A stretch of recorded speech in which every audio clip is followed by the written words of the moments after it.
Hello and welcome back to Crit Happens Plays Curse of Strahd. I'm your horrible and terrible Dungeon Master, Andrew Pierce. And here we have our Barovian adventurers. Say hello, adventurers. No. Hello, adventurers. Brilliant. So, as a recap of last session then, last we left off, our adventurers found their way to the village of Kresk in the far snowy west of Barovia.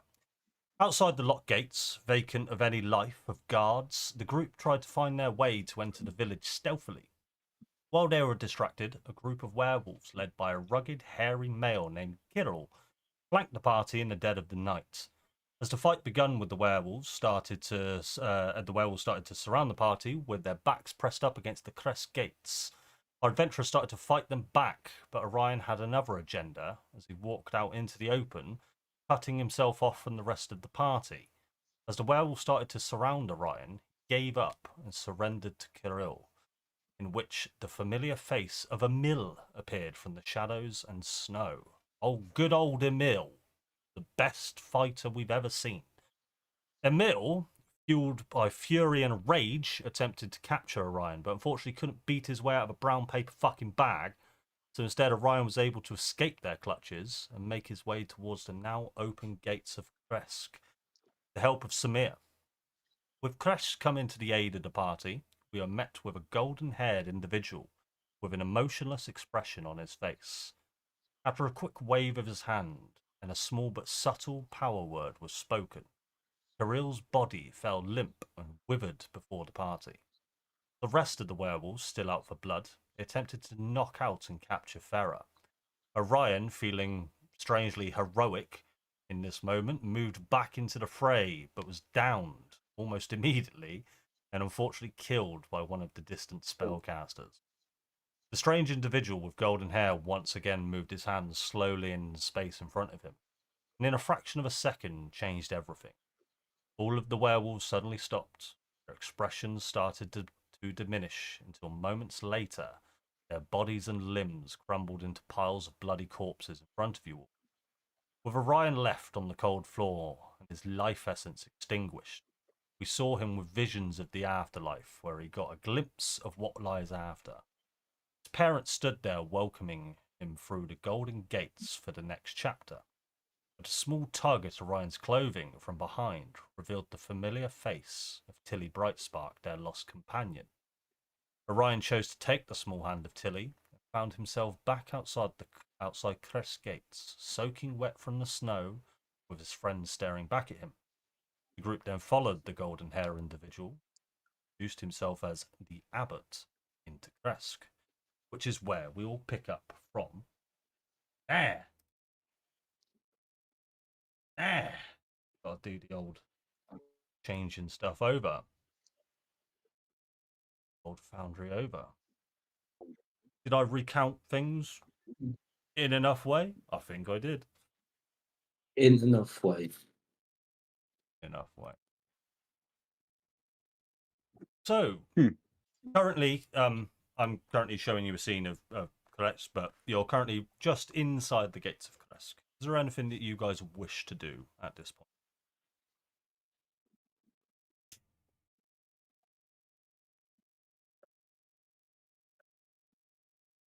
Big Adam? Sam might be filing a law. Yeah. Adam, you were thinking about taking out your Emporium, if I'm not Oh, mistaken? I thought. Yes. Oh, throughout me palimpsest. Just still a strange word. You'll describe that for us? What it looks like? What it does? Oh, yeah. Well, I think you described it as it was a ball, right?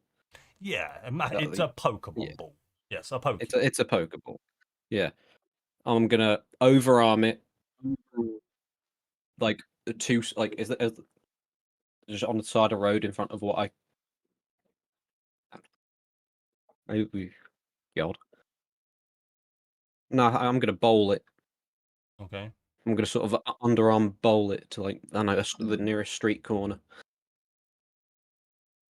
Brilliant. So, as you do that, the large magic emporium that is owned by Edith and Neil magically springs forward onto the side of just a snowy pasture that you can see out in front of you.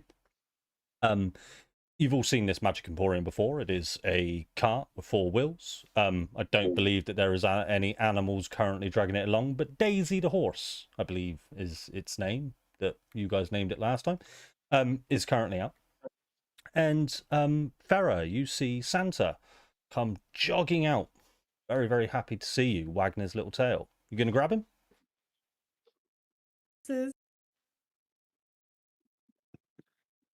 Yeah, I think your mic's gone again, Pip. Oh, can you hear me? I Am I gonna have can. to sit like this for the whole night? I'm gonna have to handheld it for the entire night. What is this? A podcast? You gotta I- That's it. yes, I will grab him and give him lots of cuddles. Give him lots of cuddles. He's very, very happy to see you. Do you want to just quickly roll me an animal handling check for me?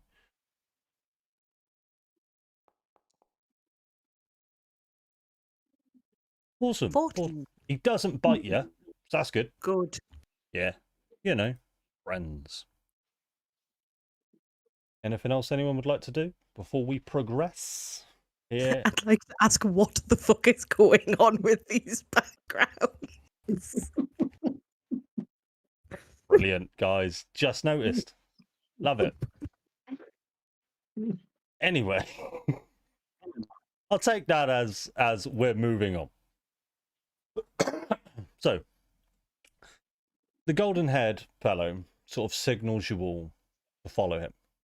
He says, if you'd follow me, we have places to be and not a lot of time.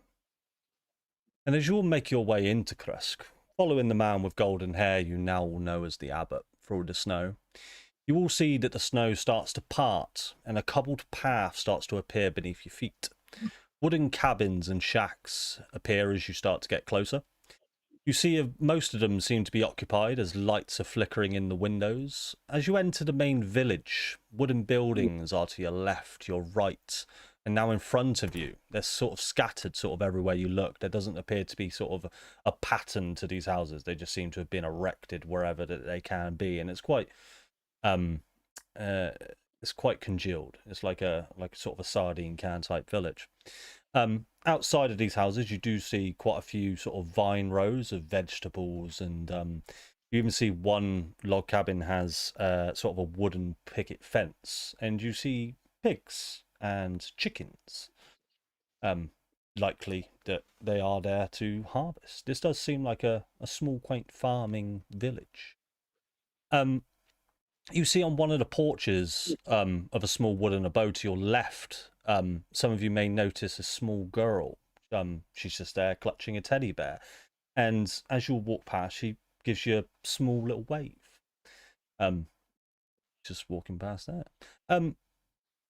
What's everybody's passive perception? Does anyone have a passive perception of 14 or over? I've got a passive perception at 8. That won't do it. You don't see a lot. It's the Passive. cataracts. My passive. Mine is 14. Yours is 14. Okay. As you're all checking, anyone with a passive perception of over 14, you get a glance as you're walking through, sort of halfway into this small little journey up into the main village of Kresh. You get a glance of a clearing to your right between a couple of houses. There's a glistening pool of cold, clear water, sort of just shimmering away in the moonlight. You just sort of walk past it and you lose sight of it as the houses sort of part, and you lose that sort of vision of it. As you walk further into the village, nestled among the snow-laden pines of Kresk, is a large wooden building that stands as a beacon of warmth and camaraderie against a backdrop of this desolate, frost-bitten village. You see a sign sort of swinging on the outside of this building. It's a building that looks different from the rest, looks a lot more lively, but you see the sign and it says The Frosty Lantern. Its weathered wooden facade is adorned with intricate carvings of mythical beasts, their forms nearly obscured by the ever-falling snow. A flickering lantern hangs above the heavy oak door, casting a soft golden glow that beckons locals to step inside. As you all approach this building, as the abbot leads you there, he addresses you all and says, Take respite here. Enjoy yourselves. Let me prepare your sleeping arrangements. I will send for you shortly. Are you all happy?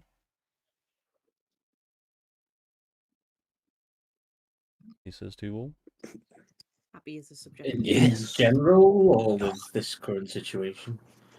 Not really, but we vibe. Yeah. Shush. Grateful, I think, is a better term. I've never been happier. Okay. Never. Like I said, I will send for you all at some point tonight. Enjoy yourselves. Put your feet to rest. And with that, the golden hair abbot takes his leave, slowly up the path. You see that the pathway that you've been following thus far leads up the hill to a very large building at its peak. This hill is probably about a mile in that direction that you can make out. It's still very, very dark, but you sort of get the sense that this path sort of weaves up this hill to a very large building. You can only make out sort of the scale of the building from where you are, but it's probably one of the largest buildings you've seen this far in Barovia.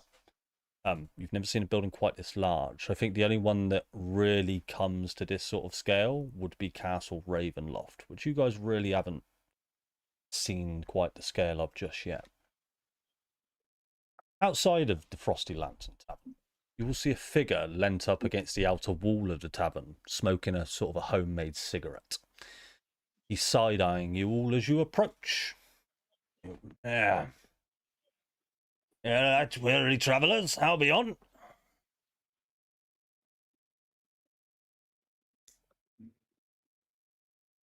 How you doing, lads? Come on, don't be shy.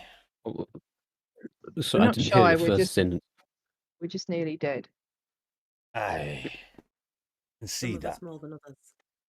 See that. I could see you're not doing your best.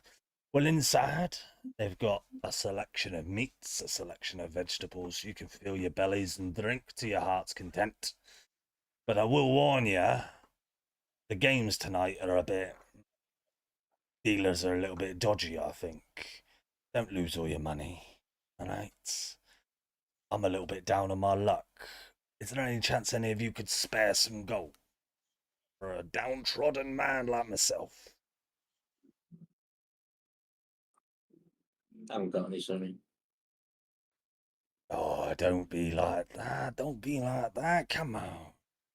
Must have I'll a give few. him 10 gold. 10 gold. You, sir, are a blessing and a saint. I promise you, I'm going to spend this wisely. I'm going to make it back tenfold, and I'm going to come looking for you. All right? Okay, He's- I'll look forward to that. And he's going to clutch this 10 gold that you've given him and head on inside. You'll like to follow. Sure. Samir, I'll just correct you a bit. Were we supposed to be asking that abbot guy about, the fact that we're turning into werewolves? Well, he seemed quite insistent that we should wait for him. I think another couple of hours isn't going to hurt. I mean, he did help us out quite a bit there. Maybe he's tired. We'll definitely ask him when he comes back. It's top of the list. And I think it's definitely worth mentioning at this point that Samir and Orion, your levels of exhaustion, and in fact, I'd like you both to go up to level 2 exhaustion now, where the lycanthropy, to just remind you all, these characters are infected with lycanthropy. This lycanthropy is coursing through your veins with every sort of passing minute. It's not getting any better. You're starting to feel more numbness sort of in your right arm. Samir, you're feeling like your legs are just sort of dragging as you walk. This just feels like the worst hangover you could imagine. You're both profusely sweating at this point. In freezing cold, you feel like you've got heat stroke. Yeah? Yeah. Cool. So, yay, lycanthropy. Fun. So upon entering this tavern, you're greeted by a rich aroma of sort of spice mead pipe smoke sort of the most delectable smells of bread, various meat and vegetables.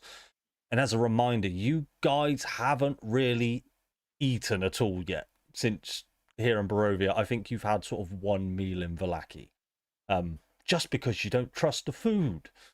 But this food, where you've sort of been so famished up till now, smells amazing.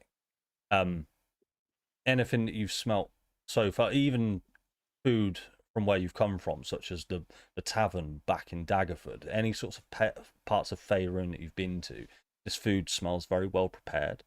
A lot of cheeses, a lot of bread. You smelled a fine scent of wine, and that type of thing. The tavern's interior is cozy yet sort of dimly lit, with a roaring stone fireplace at one end, its crackling flames dancing playfully against the shadows. Wooden beams thick with age stretch overhead. The main room itself is very large and has strategically placed wooden round tables laid across the floor, with a well-dressed person sat at each table.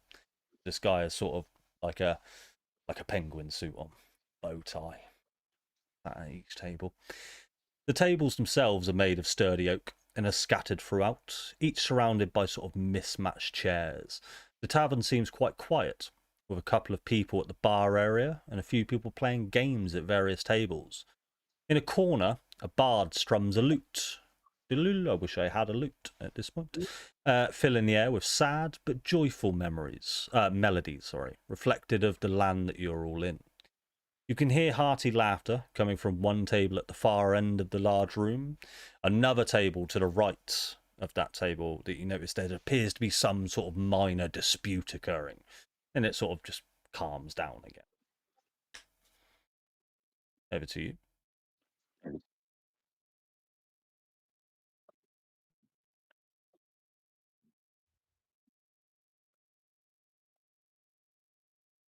What are you guys up to? Shall we grab a table? Is there I'm an going empty to one? grab the nearest chair and sit down very heavily. Cool. So I'll say that you all sort of grab a table, just sort of in the middle of this tavern. It's one of the tables that you don't see one of these sort of well-dressed fine figures sat at. They're just sort of those tables sort of dotted around. You find just a sort of a round table that there's just a various chairs and designed for you to sit down at. And a lady comes on over with a handkerchief over one arm. She says, hello there, and welcome to Kresk. Can I take your drinks order? You there, old lady. Sorry, I don't mean to be offensive, but it's the way I don't know your name. What is your name? My name's Edith. Okay, and what would you like to drink this evening? Mm. We've got fine mead, fine Um, wine. Do you have sherry? Oh yes, oh a little pot of sherry. Yes, Yeah. yes, I'll get you a little sherry. Or And for you, man in suit of armor, what is your name? Samir, Samir. It's a pleasure. What can I get you? do you have any raw bloody steak? I have all the raw steak you can imagine. We've got quite the pasture of cows. What would you like? We've got rump, sirloin, T-bone. It's less about the cut and more about how much blood's in it. I won't Just ask too many questions, but yes, of the course. bloodiest thing you can find, please. The bloodiest thing we can find. And to drink. That's fine. I'll just suck on it. Okay. Moving on. You there. Gives you the side eye. Very odd. You there in the hood. You're up next. What's your name? Sorry, I'm very nosy. Frank. The name's Frank. Mm. Roll me a deception check, she says.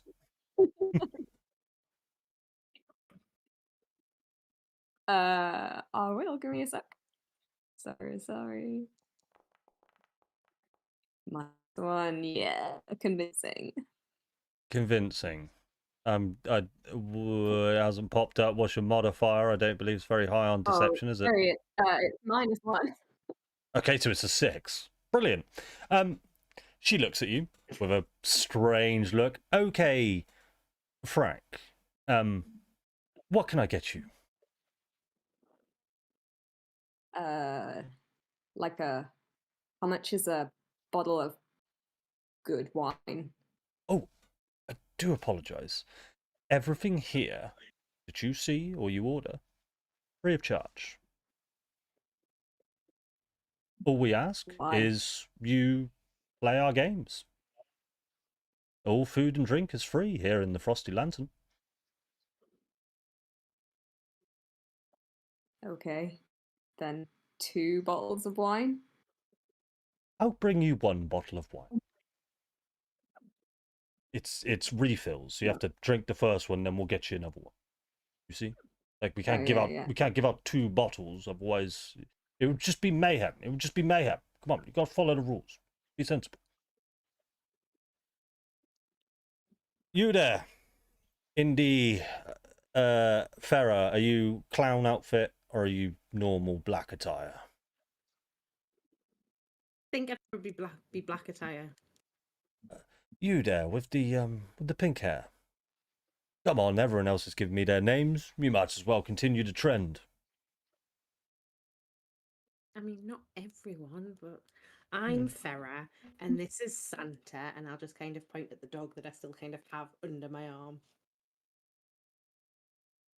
Okay. Ah, I see you've got a. Is that a dog? Yes, he's not for sale. He's not for eating. He's just a dog.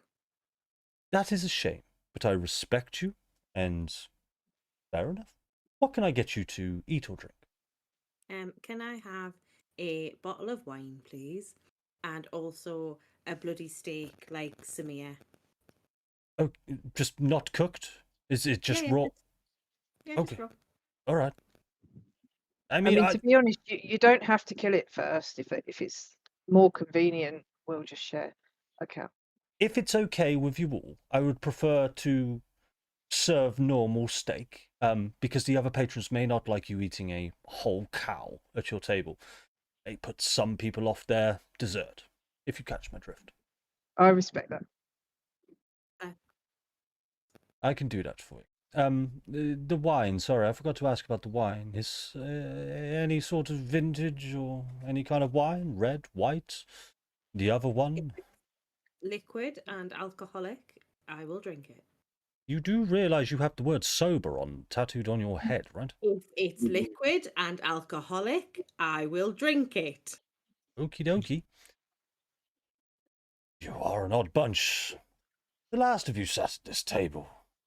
Well, actually, no, there's quite a few others sat at the table, but they seem comatose right now. We have that strange old-looking evil fella. He's just in a daze of his own. You there, what's your name? Me? Yes. Neil.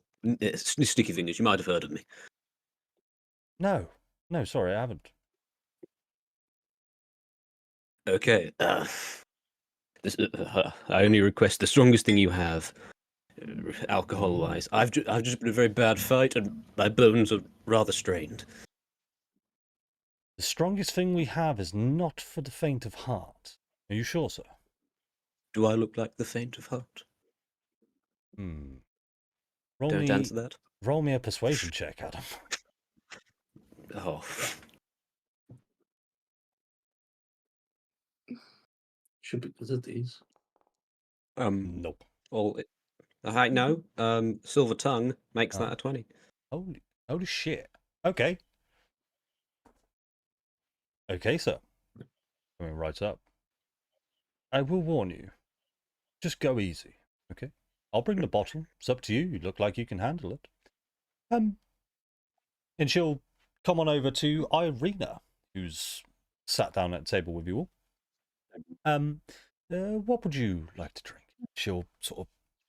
Irina will sort of sheepishly look into her pockets and she'll sort of turn to you, Orion, and just sort of look at you to see what you think she should get. I mean, I asked to one for her as well. Yes, Please? a bottle of wine for me. The good wine, please. You get the feeling sort of Arena she's new to this. I don't think she's ever drank anything in her life. And we've got and she sort of moves over to Weft, who's also at your table in a coma, in a temporary coma. He's sort of got a ticking clock on that one because he may turn up at some point tonight. And then Asai is just in sort of a comatose mode. Although I suppose Asai actually would be at the other end of the tavern, as he is now leashing up Emil and sort of tying him outside the tavern. And as you're walking up, Emil is just sort of the zombified version of this old polymorphed werewolf, sort of going, and he's tied him up outside. Asai seems pretty happy with himself. I'll give him that. Cool. So after a short time, the lady comes back. She goes, I do apologize. I didn't introduce myself. I asked you all for your names, but I didn't give you mine. My name is Elizabeth. I run the Frosty Tavern here. The Frosty Lantern Tavern. I don't know. I've had a bit too much to drink myself. And she starts handing out the drinks to you all. Adam, Yes. you going to have a drink of yours now? Yes. I'm going to sort of swirl it a bit, sniff it, Cool. neck it. Do me a favour then. Roll me a Constitution check with disadvantage for that drink. Okay. Check, not saving throw.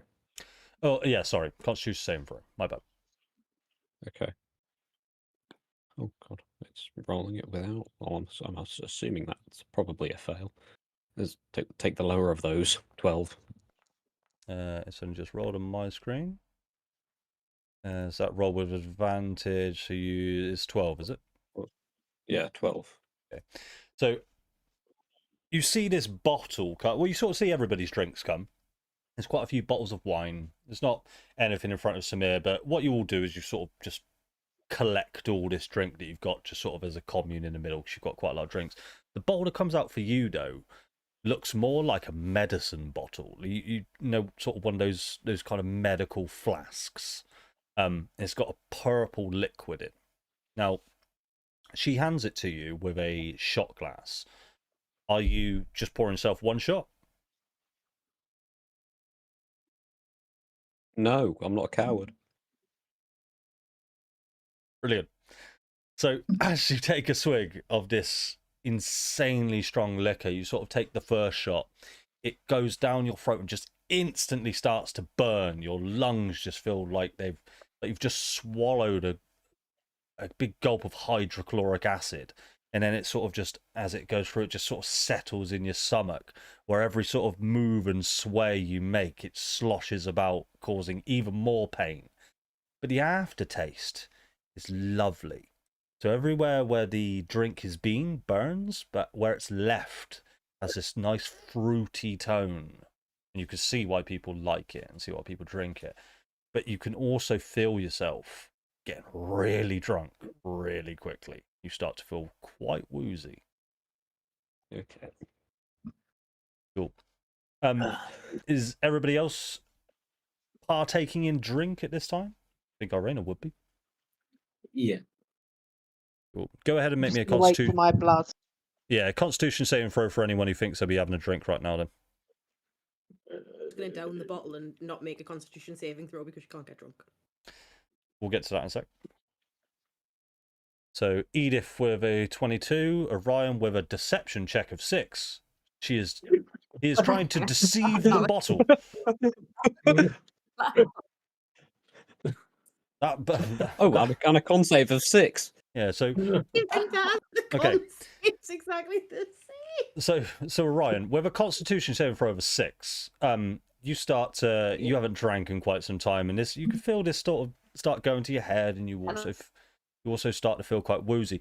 With a deception check of 6, you you're trying to drink this bottle like it looks like you know what you're doing. Everybody can tell that this is your first time drinking properly in a long time. You look like a bit of a muppet. Yeah, standard. Cool. Edith, yeah, you can handle your drink. It's only a little sherry in it. Yeah. I can go wrong. We should get on to the hard stuff later. Oh, is it? Is Dad, it? you should have some of this. Yeah, so you do see that as you were the first one to make the order and sort of the rest of them ordered just too much drink, you can see that she's brought out the bottle of sherry for you. All right? Cool. And as you guys sort of just sat there, sort of waiting for your food, you can see a few other tables sort of scattered around. You see their food being brought out to them. The food looks amazing. One of the bits of food that comes out is sort of like this toad in the hole. Nice little garnish on it and stuff like that. You see a very large, sort of as big as your head T-bone steak come out for another person. And within sort of, I'm going to say 5 to 10 minutes, your food arrives. 8 large, bloodied steaks. And she says, look, steaks for all. And she brings out a small little stove that if anyone wishes to cook their steak, they can cook it to however they like. For the people who just want to eat it raw, there's just slabs and slabs of just meat on a plate.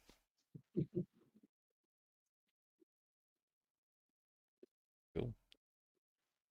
What are you all up to? Would anyone Okay. care for some soup before they have their steak? Yeah. Sure, I'll have some.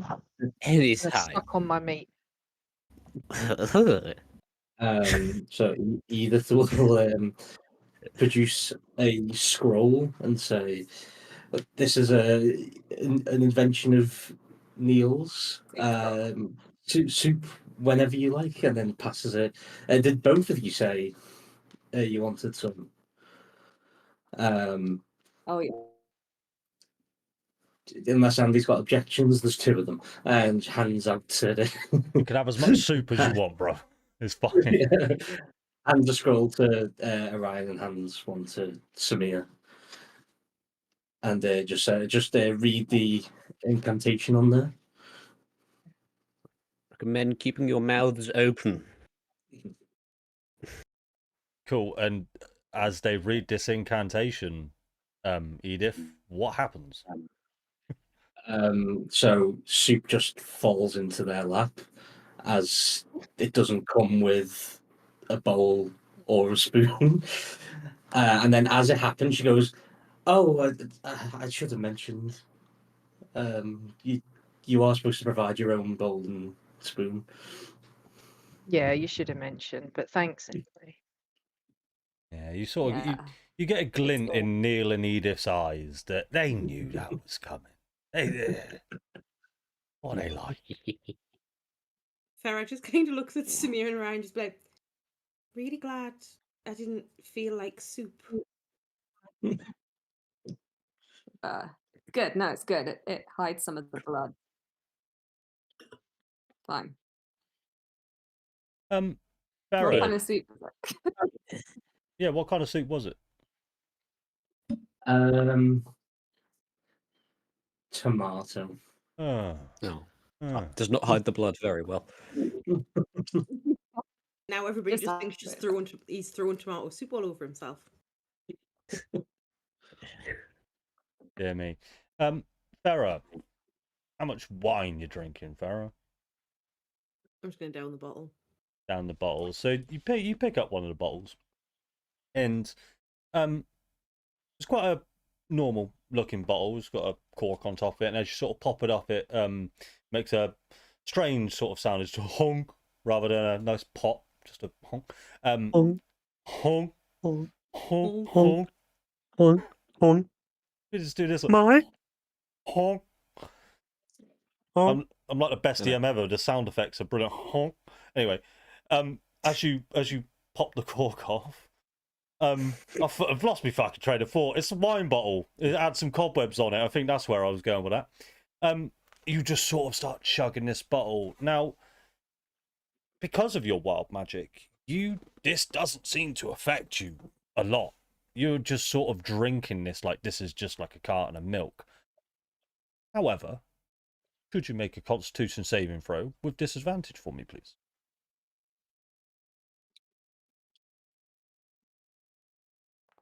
As you are consuming Well, a you can copious not amount do of it with liquid. disadvantage, that's fine. Mhm. I mean, it's a natural one regardless of what the second roll is.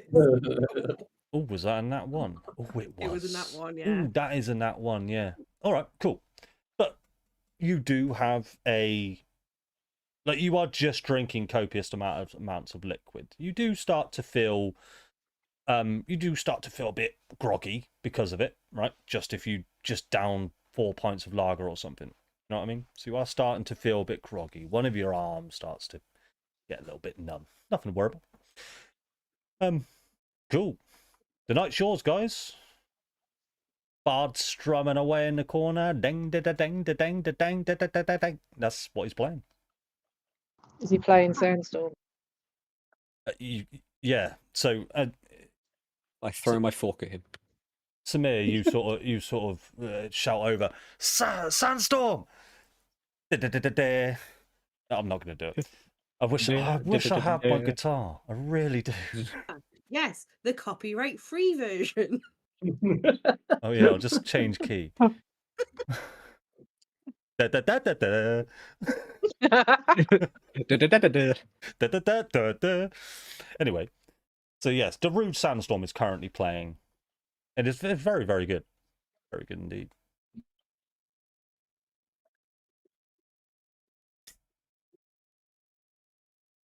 Farah's gonna take one of the steaks and like cut it in half and put half on the stove and then just start chopping the other half up into little bits and just feeding it to Santa. Cool. Awesome. Guys, I'm not sure whether we should have told that lady names. Oh, well, we all could have lied to her really badly. I thought that was pretty good. No, Anyway, no, I don't know. Do you remember when we were in? No, bad. Okay. You remember when we were all in the lackey, and then that creepy coffin guy was like, "Don't tell anyone your name. It gives them power over you." I don't know. Frank, what do you want Yeah, about? That's but the the thing. creepy coffin guy was also Huh? making vampires in the back room of his coffin shop, so Yeah, I know, but why are they giving us all of this free shit? Like, no one else anywhere has any food, and they're like, "Here's 10 steaks on the house. Here's some free wine." The rest of the country has no wine.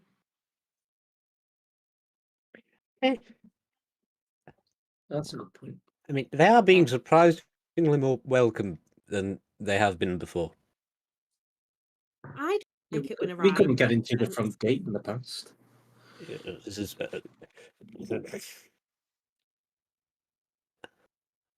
Yeah, I don't know. That Abbott's giving me creepy vibes too. I'm offended. I think he's quite pretty. I don't like him. it's very strong. You hear a So I voice. don't really want to You hear insult him. A He voice might from be very above, Farah. And it says, "Yes, he is very pretty. He is very pretty indeed." No, it doesn't. strong. So I don't know. Is Elizabeth still near? yeah, she's sort of wandering around, just sort of taking people's Oh. orders at different tables. You can flag her down if you like. Yeah, I'm going to wave. Hello there. Neil, was Tell it? me you wave exactly like that. Yes, yes. You mentioned games earlier, right? Oh, You yes. said you had games. Yes. And Yes, you said, what games? our most popular game here is blackjack. If you'd like to play. Jack Black, yes. Jack, no, not Jack Black. Jack. Sorry, Jack Black was last week. He was doing a comedy show. But tonight we have Blackjack. Why was he allowed in? Who wouldn't allow Jack Black in? Who wouldn't? It's Jack Black. You know, Kung Fu Panda, Tenacious D. The Minecraft movie. Really? God. Really? Yes. He's Steve. I am Steve. I need to. I Actual have quote not from the seen trailer. this. I How need have to. you not seen it? Oh, it looks so bad. I'll It's catch so up. bad. I'm going to It's catch horrible. up on that. Fucking hell. I think Jack Black played Claptrap in the new Borderlands movie that was apparently really shit. Anyway, But yes, it was. yeah. I forgot. I've lost. What did you ask her again? Blackjack. I was asking you about the games. Yes, blackjack, not red Yes, blackjack over there, lad. Look, you want to play? black. All right, I'll have a go. Send you Yeah, over. have a go. I'll tell you what. Go on. So as you move over, and there's a sort of a you see round wooden tables, and there's a very well dressed man at sort of each table, and he goes, "Hey up, lad, how you doing? You want to play some blackjack?" 1 second, I'd like my nan to be present. Yeah, your nan. What do you mean? You brought your nan into Shady Tavern and Shady Casino? You're joking, mate. What do you mean shady? I mean, This is incredibly welcoming. have you seen the casino in the Werewolf Den? That's much better than the one here. Yeah, mate. I had heard of that. I know. Unfortunately, we got a bit off track. It's a shame, really, because that Was one our had plenty more intended. games. You got to deal with just fucking blackjack at this one.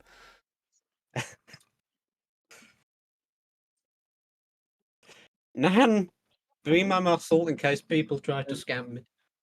We don't like those scammers, do we? No scammers here. Yeah. Just honest vendors. Yeah. Well, you Speaking of which, would you like to buy anything? Oh yeah, there's a wagon down the road. It says Magic Emporium on it. If you want to pop down later, we'll probably be selling our wares. What sort of thing are you selling? I am both a crafter and merchant of magic items. Yeah. I'll tell you what. I did 3 years of artificing. Our automatic shoe No. on our table has been broken for quite some time. Would you mind attempting to repair it? It's our automatic. Yes. Sure, yes, I know exactly what that is. So I'll show you. It's a so you can see that there is the table just laid out in front of him, sort of green felt. You can see that there are stencils on sort of the green felt where it's expected that some form of cards would go. A little place for poker chips. You can see poker chips sort of spread out amongst the table at each individual spot where there'd be a chair. Next to the dealer, or this is a dealer, you get the sense of, is a machine. And it just has multiple decks of cards in there. And you can see it, he sort of shows you. And as he reels out a couple of the cards, you see one of them just sort of get stuck, and the machine starts going ding ding, skirting, wing. And he lifts up the table, and there's a Warforged underneath who's just controlling the deck with his finger, just going ding ding ding. Any chance you could help us out, but that would be really good. Yeah, I've done something like this before. I think yes. Give it a go. You want to make a tools check for me, bud? Ah, yes. What tools? Tools. I do hope you've got Which- tools which- as an artificer. Mate, I've got thieves, tinkers, and smiths. Make a I've tinker's also tool got for me, kind please, of- mate. Okay.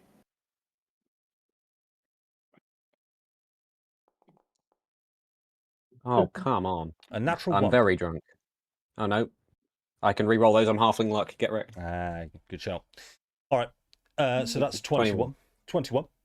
Yeah, so the Warforged is down there, and you see him. He's just got an arm up where he's flicking his finger through the cards, and you just see that there's a sort of a bolt loose in his wrist. And as you sort of tighten up that bolt, his head just goes and turns to you and goes, "Thank you so much for fixing me. My name's Terry." Hello, Sarah. Are you conscious? I'm as conscious as any deck rifling machine is. As for fixing me, I will answer one question you have. What is your question?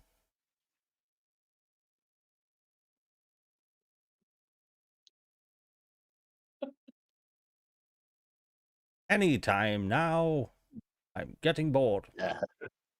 And this is coming from a man who does nothing but shuffle cards all day. What kind of things would you know, really? That wasn't the question. I'm tempted to take that as the question, people. Why is everyone so nice here recently? I swear this place used to be some sort of a change in attitude. Really? The Frosty Lantern is under brand new management by the Kentucker family. The Kentucker family is well known for their pride, their patience, and their loyalties. You will find nothing but well-trained staff here at the Frosty Lantern. That is your single question. I could have answered anything in Barovia, and that's the question you chose. And it goes back to normal operations. Terry, It's have not. you ever dreamed of seeing the wider world? Yes. Yes, in fact, I have. Would you be willing to Well, come with me and my Nan? I could show you the wider world. will you free me? Terry, I will. And the hand that was originally rifling his cards just goes, holds it out to you as if to shake your hand. I'll shake him, but then I'll pull him into a hug, and then I'll cry on his shoulder. That's right. You've been stuck here so long. So why would you do it? As you tug Terry, you notice that you need to go towards him because he's stuck in place where he is. Roll me a perception check for me. Okay.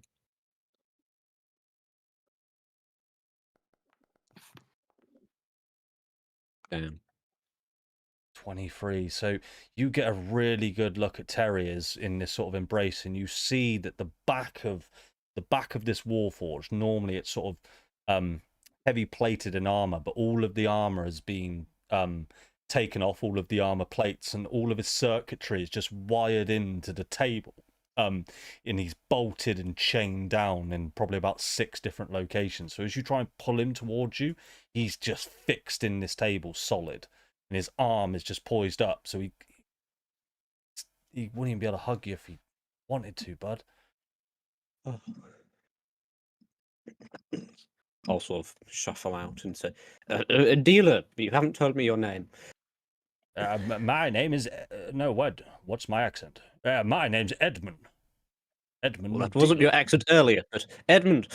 Fuck it, why not? Terribly, it's dealer change. I'm a new terribly one. sorry. Oh, where's the other guy? I'm terribly sorry. In order to fully fix your robotic friend under here, I'm afraid I'll have to take him into the shop. We've got an upstairs area where all my tools are stored. Make a persuasion check for me, please.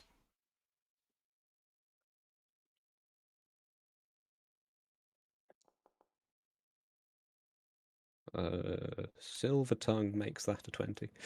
Silver Tongue makes that a 20. How many times can you use Silver Tongue? Remind me. It is it's a passive effect, and my minimum roll is a 10 on persuasion and deception. Gotcha, I get you. Yeah, I remember what it is. Yeah, perfect. And you got a modifier of +10. Makes sense. Yes. Cool. So with a 20, we've only got one table active. This guy's just bipolar. He's got all the accents in the world. He just keeps forgetting which one he's trying to do. So I'm sorry, but we need this machine for tonight. Yes, if you could fix them after the games have been shut down, I would appreciate that quite a lot. And you'd be doing us a massive favor, and we would reimburse you for this cost. I do have a sort of mechanical arm back at the shop, which I do believe would be able to maybe sort of fill in while I fix him? I'm afraid not, and I'm not going to ask why you've got a mechanic worm inside your home. What? Came across. I traded it. With For what? a two-handed greatsword. Okay. Why? Why? What use is a mechanic worm to you? There are many uses for a mechanical arm. Little bit I'm of a very aware. little bit of a lovely playtime with your nan, is it? Bit weird. How I'm dare not judging. I'm not judging. I'm sorry. How would this? I thought you were a nice man, you know. I will still fix this for you. Call me with the games. I don't want to be part of this anymore. Oh, Sarah, look, sir. Look, I will give you a free bet on the house. How about it? Fine, you've convinced me. Brilliant. That was easy. But only because I've already started drinking. Cool. What are the rest of you up to?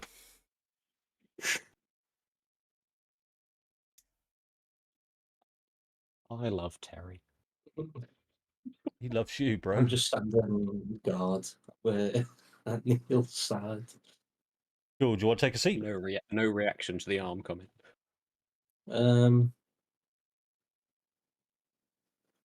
Yeah, sure. I'll just take a seat instead, yeah. Cool. Ryan, Farah, Samir, what you guys up to?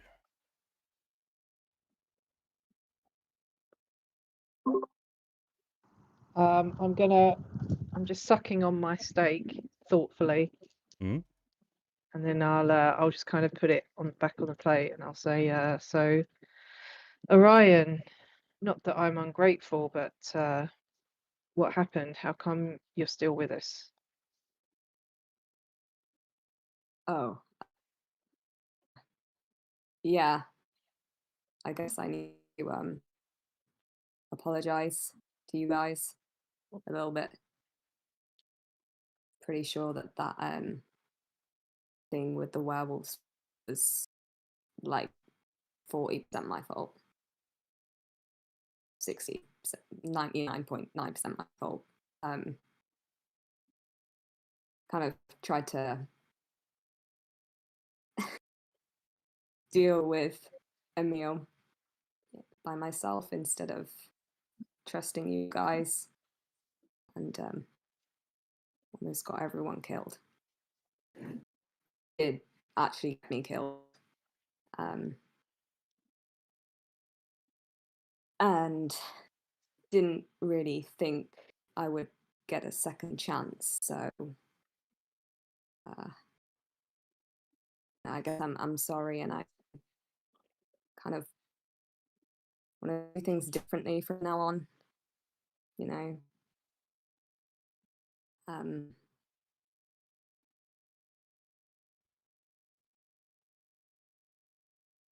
Appreciate I haven't been the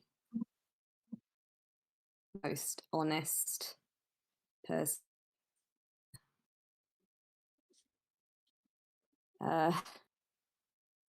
Take a really big sip of wine. You sort of see next to you, Irina's just copying you. Oh my god, what a couple of losers. They've got all their drink. Orion and what's a tit sitting in a tree. Name is Irina. What's it? What's a tits?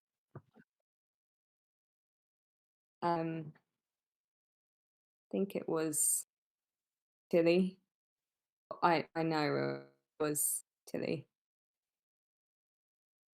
Kind of thought she'd forgotten about me, which would have made a lot of sense actually.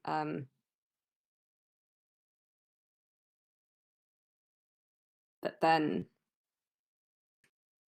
kind of died and realized that she hadn't. She actually given me the best thing she could have given any of us.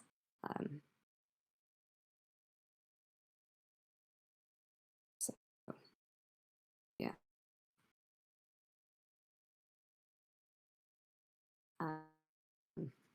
I'm sorry, Samir, about the not liking your tower. actually a really nice place. I didn't mean to be weird about it.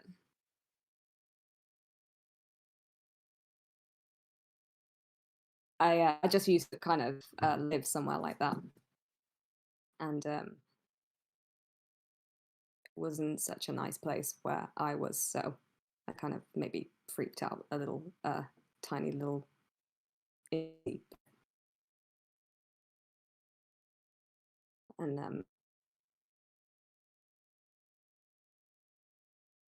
I'm so confused why you didn't leave me to be killed by that. What was his name? Kirill. Kirill. But I'm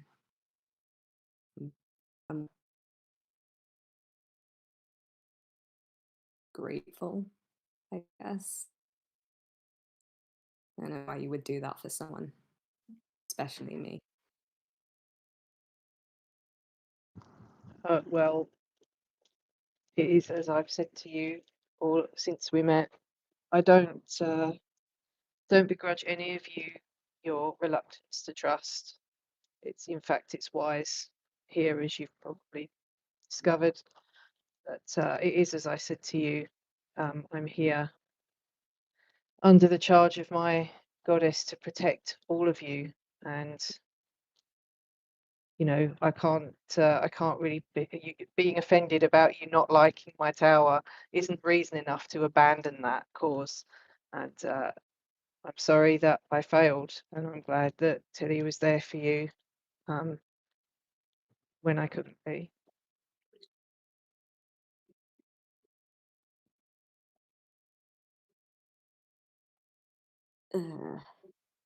This wine is pretty good stuff, right? Yeah. It's hitting the spot.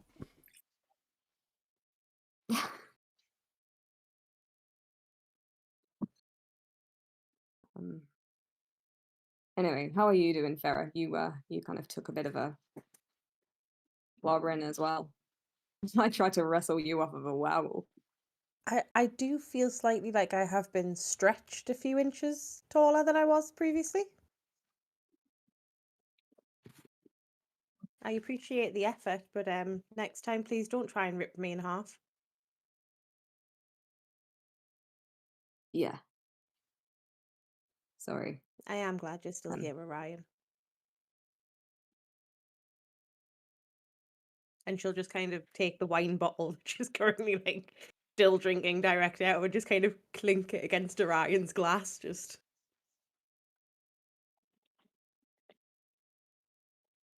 Okay. Cool. Do me a favour, Farah, Orion, and Oh, no. Samir now. Make me a Constitution saving throw, please. Oh no. Oh yes. Hang on. No, not good. Oh, who rolled that nat one? who the fuck am I tonight? Oh my! Who do I think I am? Is You're that channeling Laborin, I think.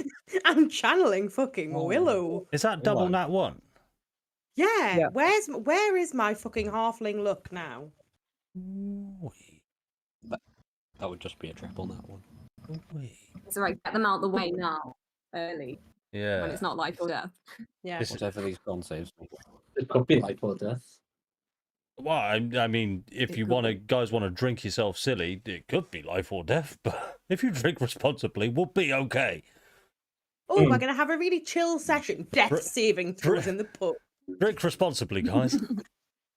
There's a Speaking of that, I like to imagine Neil's been walking on his sort of palms and knees, trying to sneak past under the table to reach his drink because he left it there. But there's this really emotional conversation happening above him, and he's very awkward. Fair enough. Cool. So, I think Samir, Farah, and Orion, you'll hear the sort of clicky clatter of a blackjack game just about to go on behind you. And I'm sorry, we didn't actually move to the scene where I was going to show you the inn. We'll just move to here quickly. Okay. I do apologise. Oh, This DM, Hell yeah. this DM is terrible. This is the interior, and I'm about to move away from scene because we're gonna play some blackjack, not Jack Black, but Hell yeah. blackjack. I want Do to you know play some what's Jack really Black. sad about all this theatre of the mind stuff? I love it, but do you know what is sad? Yeah. I don't get to spend every time you load up a new scene looking for Kylo Ren and friends. Oh god. Okay, that's Pip, Yeah. don't worry What? about that because I've got you. My heart I'm went out scared. last session. For the last couple of sessions, you don't get to do that anymore. So don't worry. Trust me, I got you. All right. We're hybrid in this. Just bear with. All right. Because the whole act of trying to spot which of my NPCs look like fucking Taylor Swift and Rod Stewart and Kylo Ren was a dream, and I want to bring that back. Taylor Swift and Rod Stewart are dead now. They Yeah. are, yeah, they're Oh, very they good. are. Oh, No. that's sad. No, that We is did. sad. We Bring did back a zombie. be burnt alive. You did not save Rod Stewart or We Kylo didn't Ren. try hard enough to say You did No, not Kylo save Ren's Rod alive. Stewart. inside. Terrible Well, not players. Palpatine was either. Palpatine's about. Yeah, because there was So- also Keira Knightley. Thank God. Was that Somehow Palpatine came back. Palpatine is about? Currently, you, Neil and Edith, you're currently at the blackjack table, and you see the dealer. It says, "Okay, do you either of you two know how to play?" Sort of. Oh, go on then. Hey then. Explain me the rules then, Edith. I'd love Gotta to get hear. 21. You gotta get 21. Yes, that's the basis of it. So, in order to get 21, I'm not going to explain this in accent. I'm just going to explain it to you. So, each player will have access to the following dice. Okay, you're going to get access to a D20, a D12, a D10, a D8, a D6, and a D4. All right, you got access to one of those dice each time you roll. You pick which dice to roll, and your objective is to get as close to the total of 21 without going over. Once you roll a die, place it off to the side. We're in Foundry, we don't have to, and it contributes to your total. You cannot use that die again this round. You start your turn by rolling 2 of those dice. So, Edith, over to you. Roll me 2 of your chosen dice. Do the rules make sense, first of all? I think so. Cool. Let's give it a little bit of a test run. So it's going to be 2 of the same dice, yeah? No. So you can only use a dice once. So you got to pick 2 different dice. Oh, I get it. Yeah. Okay. Go on, Edith. Okay, so that's a D10 and a D12, and that'll put you at 15. So hang on, I've just got to get my job up. And sorry, I should have asked, how much money? Oh, no, you got a free bet for this one, so I'm going to say he's got a little 10 gold. All right, Sick. 10 gold, and you are currently at 15. And the dealer will point to you, Neil. It is over to you, sir. Okay.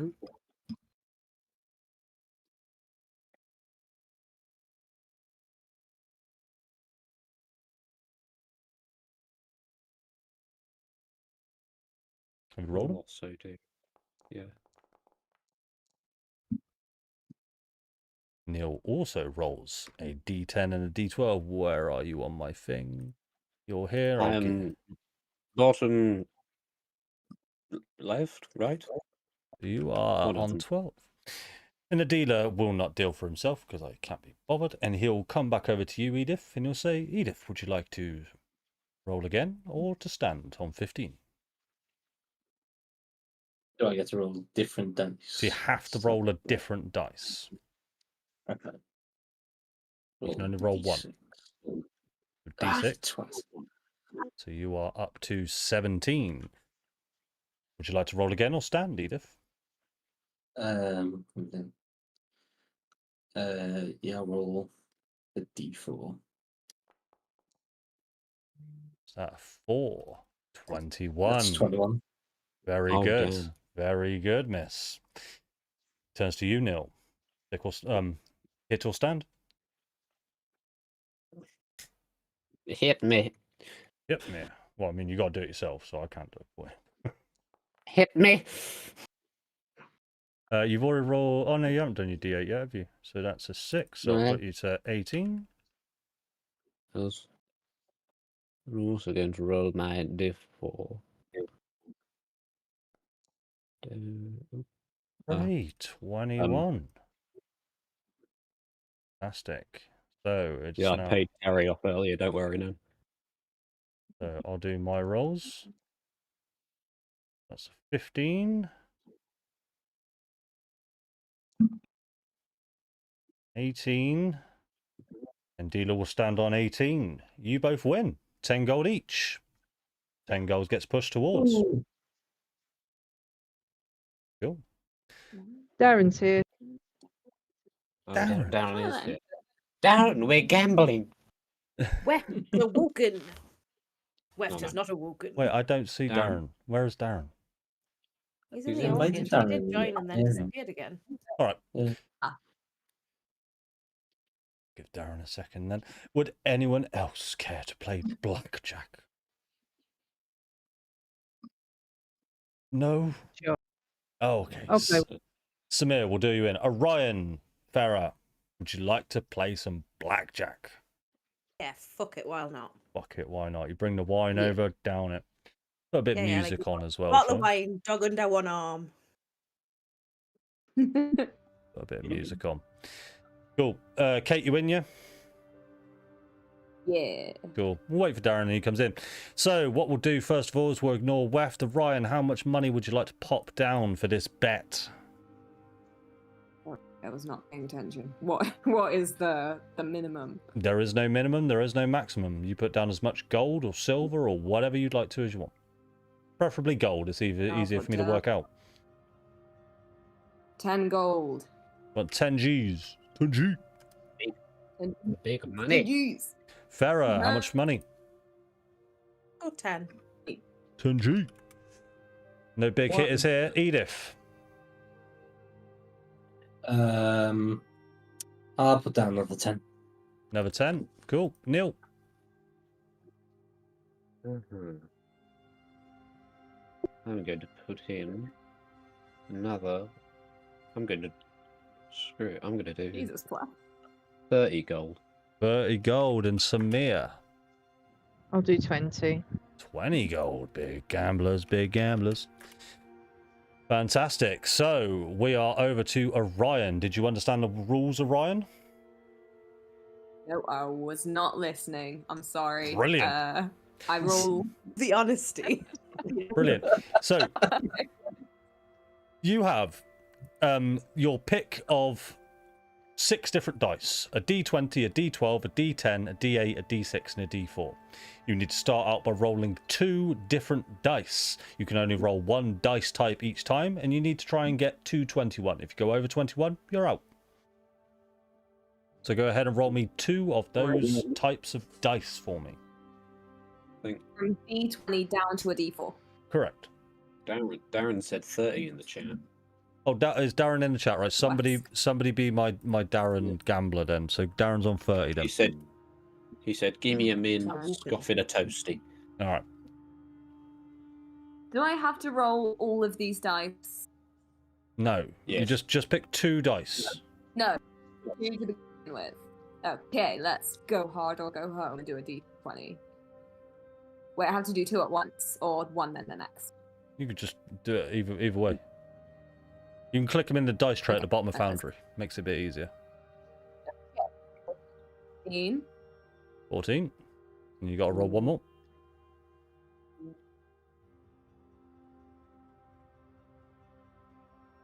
This was good for a chocolate biscuit. That Yeah. is 17. Very good, sir. Farah, over to you.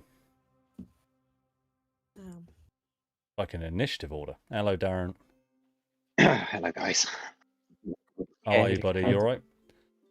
Yeah, good, thank you. Long day, but I'm here. I'm Good raring stuff. to go. Well, you're going to lose all your money. Absolutely. Cool. Did you understand the rules, Pip? Yeah, I'm just deciding which dice. Cool.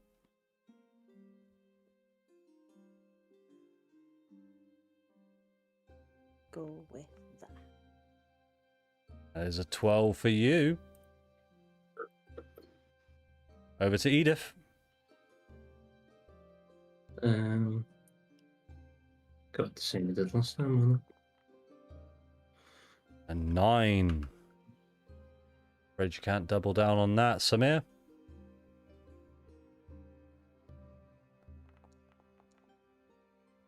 And 12 for Samir. Low numbers. Neil.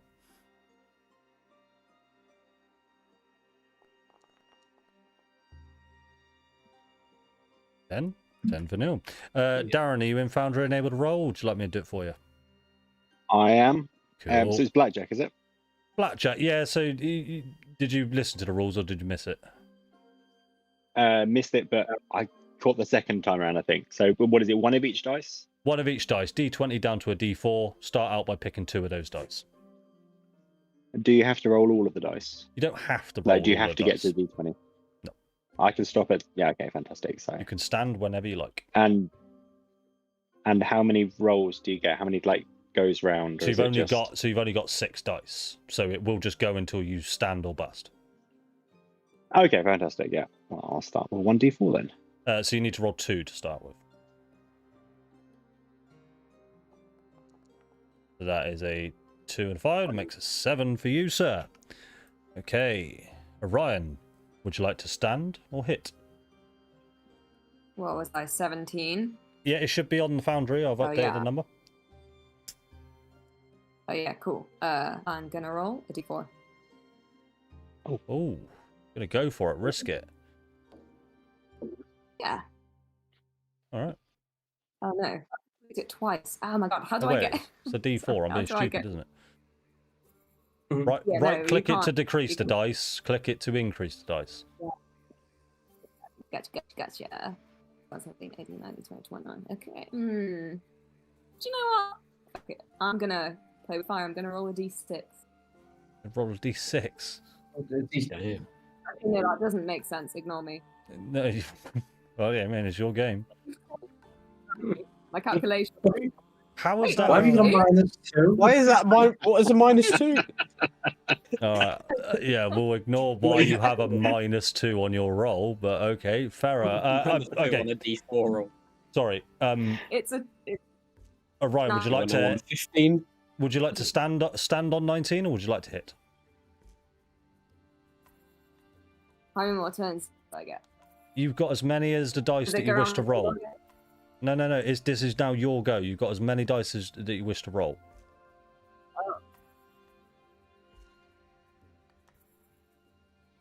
I'm gonna roll another d4.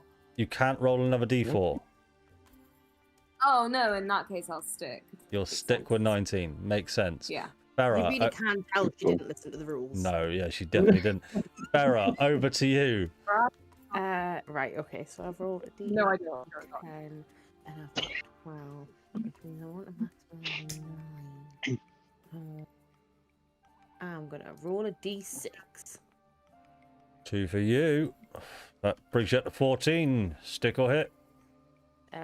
I'm gonna go again, and I'm gonna have to totally fuck this up.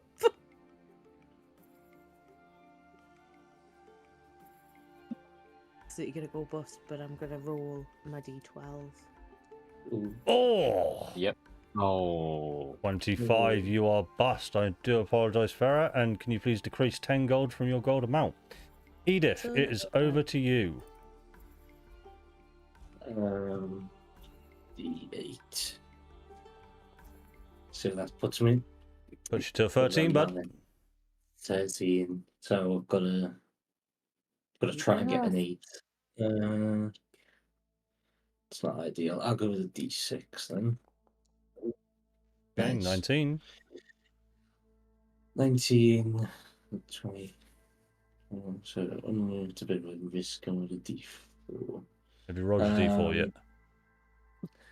No, but Uh, obviously I could go bust using it. yeah. It's a 50 chance of going bust. Yeah, fuck it, why not? Fuck it. Risk it.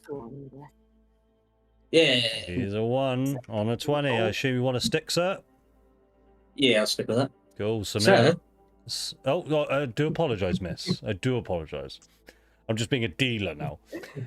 In my dream. Samir, over to you. With Neil on deck. That's a 2. That'll bring you up to 14. Stick or hit? Hit me. Hit me.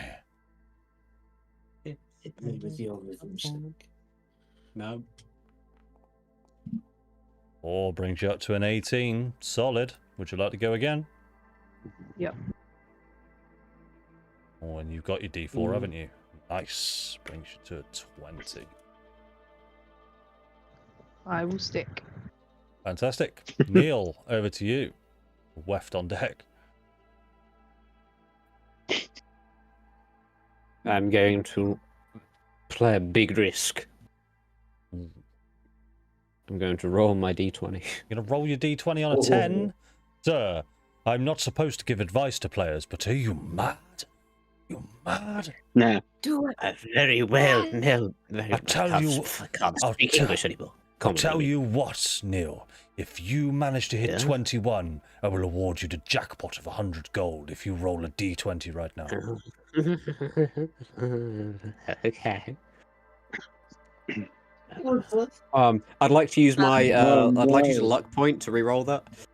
You may use a luck I've point had to the luck- re-roll that. Yes, go I've for had it. lucky feet this whole time.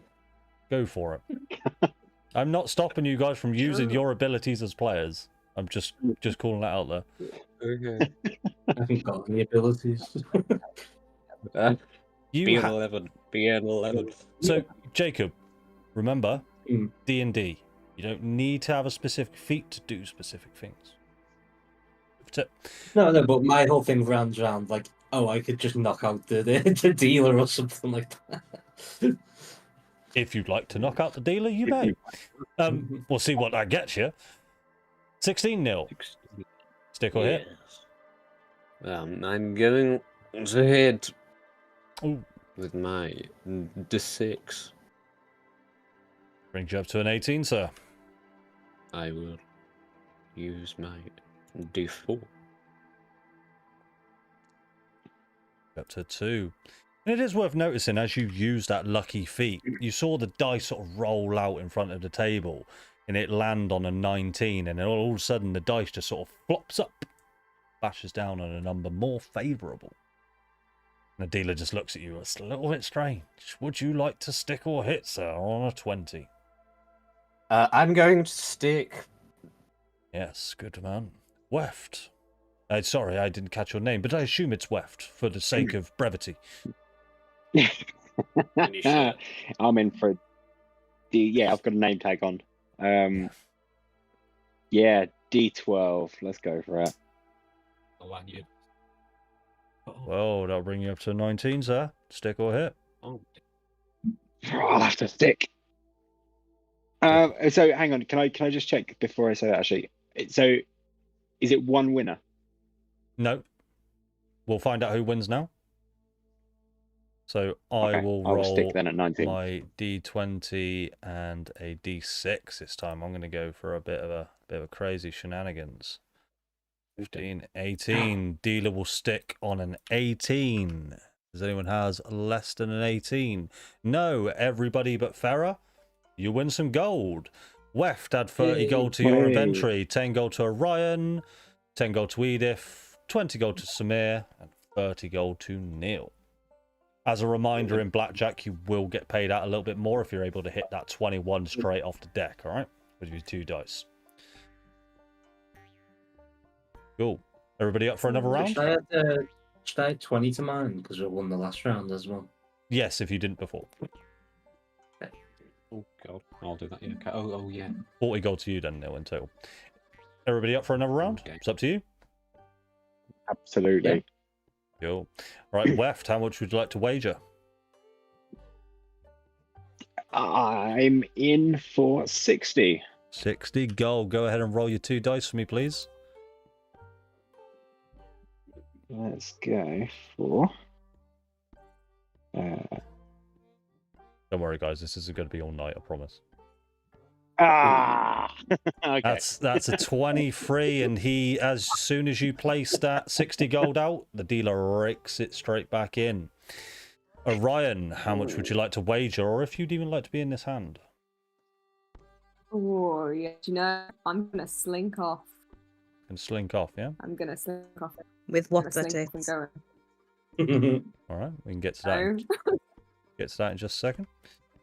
Farah, how much would you like to wager, or would you like to be in this hand? Let's go 20 gold. 22. Roll your 2 dice for me, please. I'm following what Weft did and I'm hoping mine comes out. That's a Oh, 6. excellent. Nice. Dealer will get reset. Edith, over to you. How much would you like to wager? I'll also put 20 down. Oh, low rollers, is it? Roll your 2 dice. Gonna do the thing. ah, if I was working, I could go all. I'm I think yeah. we should just do it. I'll be honest, guys. I'm so glad I'm on this side of the table. If I was a player right now, I'll be fucked. I'll be in debt within the first hand. So that is an 8 to Edith. Samir, how much would you like to wager, or would you like to be in this hand? I'll stick with 20. 20 Gs. Roll your 2 dice.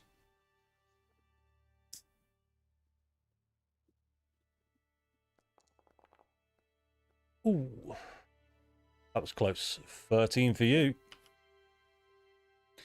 Neil, how much would you like to wager? I'm going to calm down a bit. I'll put in 15. 15 gold. Farah's going to look at Neil across the table and just go, pussy. Did I say 15? I meant 50. You misheard me. I apologize, sir. I must have misheard you. Please may you roll your 2 dice. I hope luck is in your favor. I think you find it always is. How many luck points do you have, sir? 3. Shit. Well, you have 2 left. 2 left, 3 total for long rest. I mean, I'm going to go with the good old West strategy. That's a Time the 21. bet. So you earn What yourself. was that? You earn yourself 125 gold. Oh well, sorry. You earn 75 gold. So if you didn't take off the 50, you earn 75 gold profit. Okay. Do I Yeah. just add that to my sheet now? Okay. Yep. So if you didn't take off the 50 gold that you wagered, just add 75. If you did, 125. Makes sense? I did not. I will add 75. Cool. Weft is bust. Ryan is out. Farah, hit or stick. Go with. Little D8. That'll be a... What were you on before? That'll be a 14. Hit or stick. And then I'll hit. 13. 17.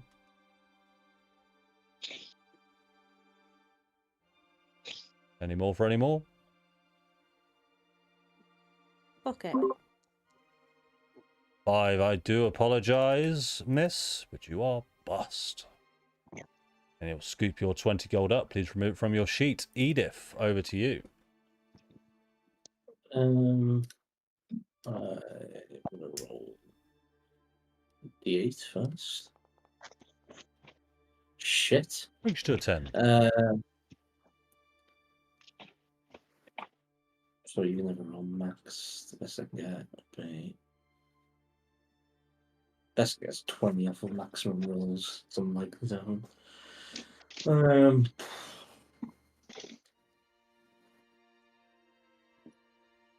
Fuck it, I'll roll a D20. Oh, good one, man.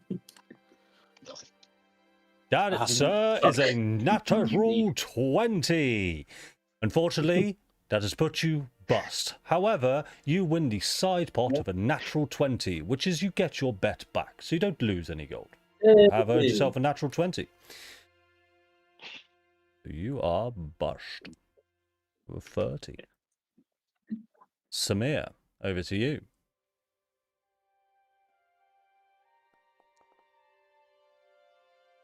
That brings you to a 15.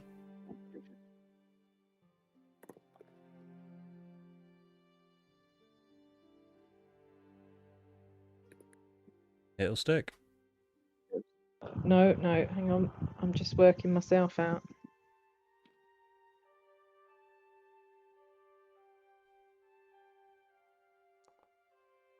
Ah, fuck. I do apologize, sir. You are bust. Better luck next time, and I'll scoop you 20 gold. Neil, you got blackjack. Let's see what the dealer gets. 6.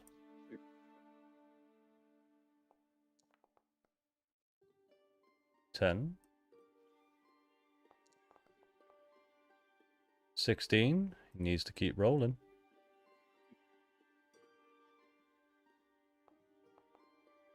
That's a 20 for the dealer.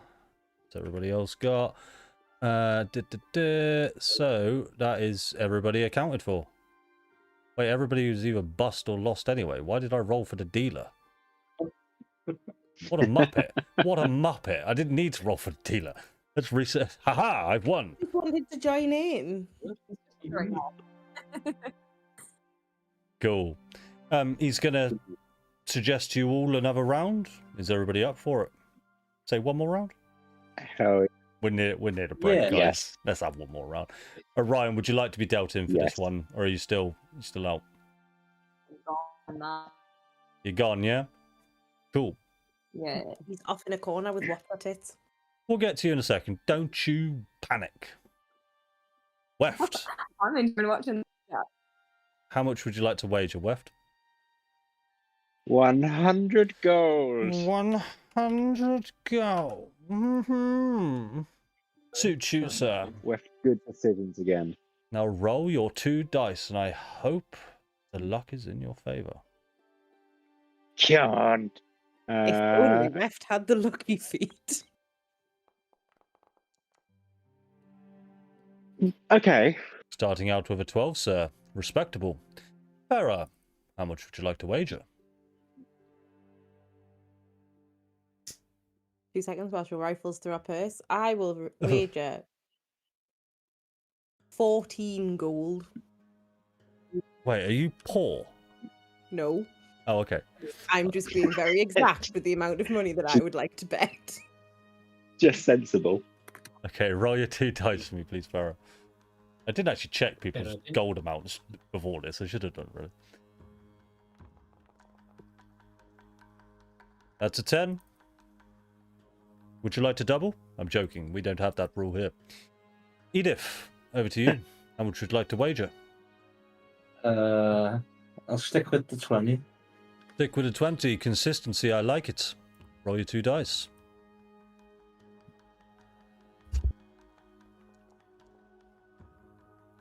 Another 10. I see a pattern emerging. Samir, your wager. Samir's going to sit this one out. Samir. And have a drink on us, Samir, for playing so well. No, I'm good, thank you. No, Oh, he's well, going to leave the table and stand just close enough to Orion and What's a Tits to cock block Orion. roll me a performance check, Samir, to see how bad you can cock block.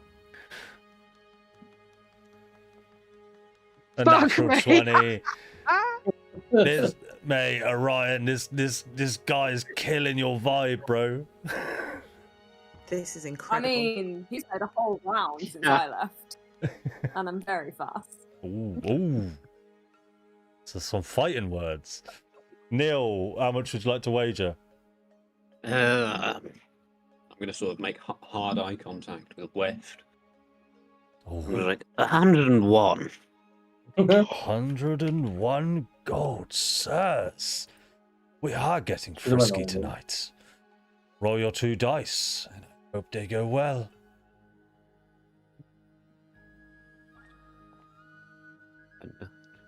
A freeze. Damn. Ooh. Damn. But you not get to Yeah. re-roll on that one. No, we're not doing re-rolling that ones here. No. Halfling luck. Bollocks to you. I've let you use your lucky feet. You're not using halfling luck on that one. Because, to be fair, it's 2 dice at the same time anyway. Shut up. I'll roll my d12. Hold on. It's not over to you yet. Is it? I thought it was. Disallowed Oh yeah, my roll. next turn. Sorry, yeah. Sorry, delete. Reverse that back from Take his time. money, Disqualify you that cheated. man. Disqualified. Control Z. So- Kick him out. Sir, I'm gonna. I do apologize, but you do realize there are quite a few rules at this casino. We do not tolerate cheating. Am I clear and understood? Sir, I think I've had too much to drink. You've not had enough. Oh. I'll let you off this one fucking time. You should have had the other dealer with the other accent. He was a lot nicer than I. Right. I thought you said you were the same person. I don't know anymore. You there with Are you alright? you there with the spider on his head. Would you like to see the world? No, fuck off. Neil can show you the world. Hiding the shimmery. Weft, over to you. Right. D10. That brings you up to a 16, Four. sir. Stick or hit? I will hit with that. Brings you up to an 18, sir. And then I will hit. No, I won't. I'll stick at 18. Yeah, you do still have your D4 available, sir. No, I used it on the first go, didn't I? Then I do apologize, sir. I'm doing a shit job, obviously. Farah, it is over to you. 20, 20. I'm going this way. That will bring you up to a 12. And then this one.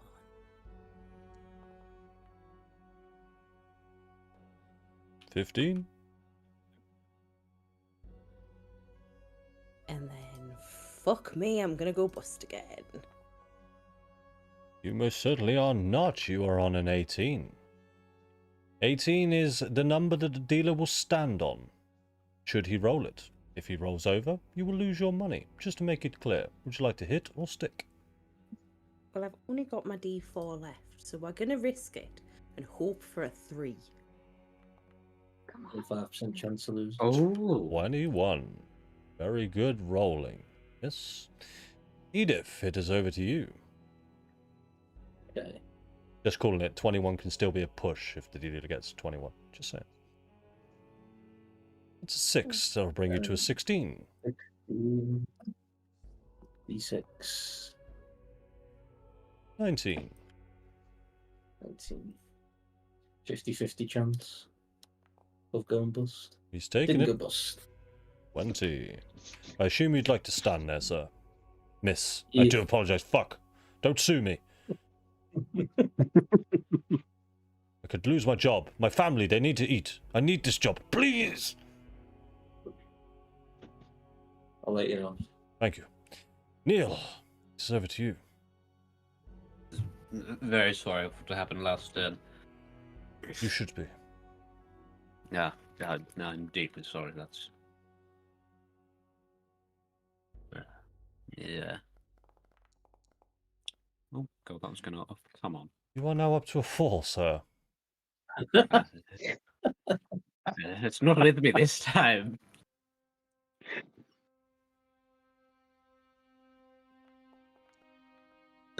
Sir, Are you kidding me? you are now I up Oh to wow! you are now up to a 5, Is sir. there a 5? Is there a 5 Oh my country god! equivalent? No, Oh my God. no, I was going to, Darren, but I thought they'll hit that. Are these weighted? You haven't given me weighted dice, have you? Oh no, sir, we wouldn't ever do anything like that. Roll an insight check for me, please, mate. I was about to say, seems unfair. Well, I you feel could- like the dice have sensed the return of the useless fucks. They can feel it in their They future. can, yeah. Like the heart of the cards, they fucking know. with a 20, you get the sense that these aren't weighted dice, because it's probably worth mentioning that these, as D&D campaign characters, you always have in your bag a bag of dice, right? That's just how it is. So you're just rolling your dice. So they're not weighted because they know they're yours, unless you, of course, have made your own weighted dice. That would be stupid. But with a 20, you do get the sense that there is something a little bit funny going on here. And it's the Warforged underneath the table is kind of just sort of kicking the dealer to make him aware that you should win. But whether the dealer or not is taking charge of that, it's up to him. But that's the sense you get. Would you like to hit or stick? I don't know how many dice you've got left. I think you've only got one left. I've got a D6. Yeah, roll that D6, sir. I mean, you may as well. It's incredible. The dealer can still Yes! pass.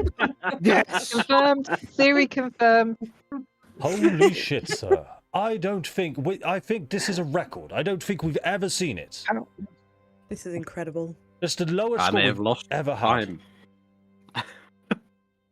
So 1, 2, 3. That's incredible. Right. You got a 2 on the D4. Oh. That's the highest Out of- rolling one. Out of 6 dice rolled, I got a 6. Now over to the dealer. Dealer is on. What are the odds of that? 14. I want to know the odds.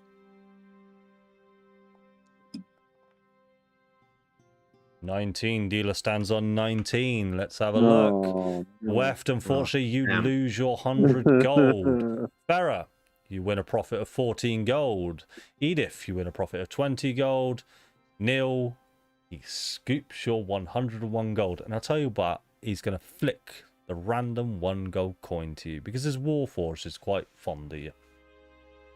This did not even out my bank account like I thought it would. You were expecting to lose because of some form of OCD with inventory of gold, right? Yes, I will. I could just take the money if you'd like. Absolutely fucking not. Yeah, and he just adds he adds 1 silver to it as well. Just you get it in change. Cool. And that, guys, is where we're going to take a break. So we'll be back in just a second. All right. Back in a sec, guys. Cool. Back in a second.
Cool. Welcome back, guys.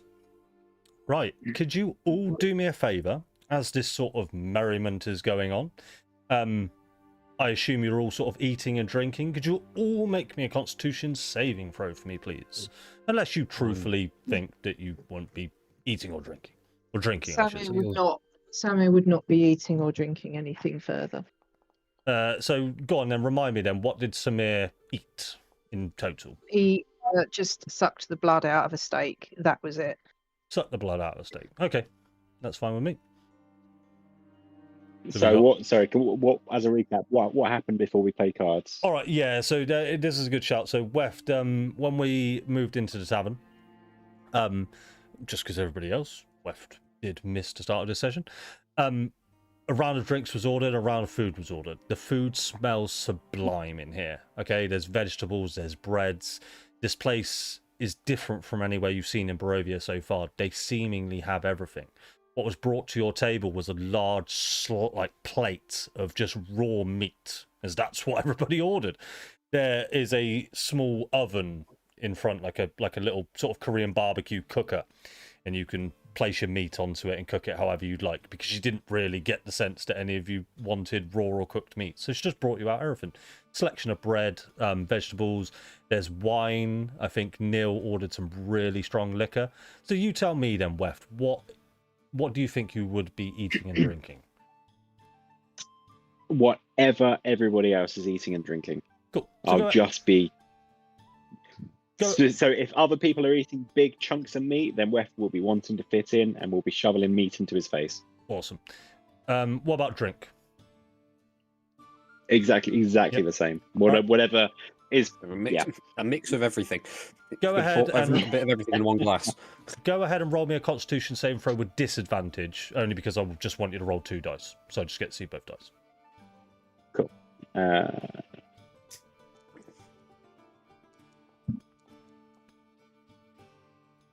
Pretty good. Okay, so not a 17, but is a what is that? That is a 10, 16, and a 10. Okay, fantastic. So as you drink Weft, you do sort of feel one of your arms starts to go a little bit numb. Nothing crazy. You think the drink here is a little bit on the strong side. Where's the Constitution saving throws from Orion? That's one I want to see. I have stopped. And also I didn't eat anything. Okay, but you did drink previously in the night, yeah? Oh yeah, no, I drank the wine, yeah. Yeah, and if I remember rightly, it was 2 nat 1s, right? No, I didn't even roll a single nat 1. That was fair. Remind me what your Constitution saving throw was originally. Oh god. It was a 6. It was a 6. I remember it being It low. was good, yeah. Yeah, because you tried to deceive the bottle and got a 6, yes. and you rolled a 6. You tried to deceive the bottle. Okay, so who am I missing? Neil, it's just you, I think. Neil has stopped drinking ever since he got that bad vibe from the dealer.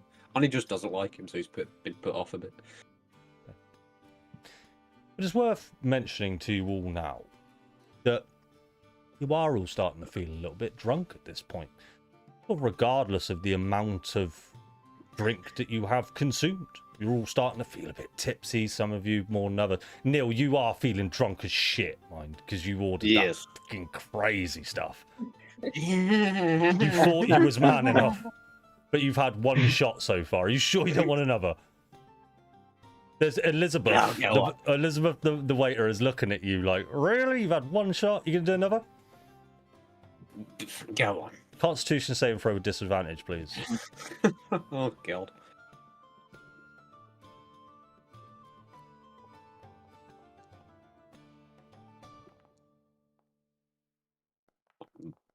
Oh god, I rolled several. Why You is so many did. I rolls? believe that is a 6, and then your modifier is a 6, right? So it'll be a 12. Yes. That is the lowest of them all. That's perfect.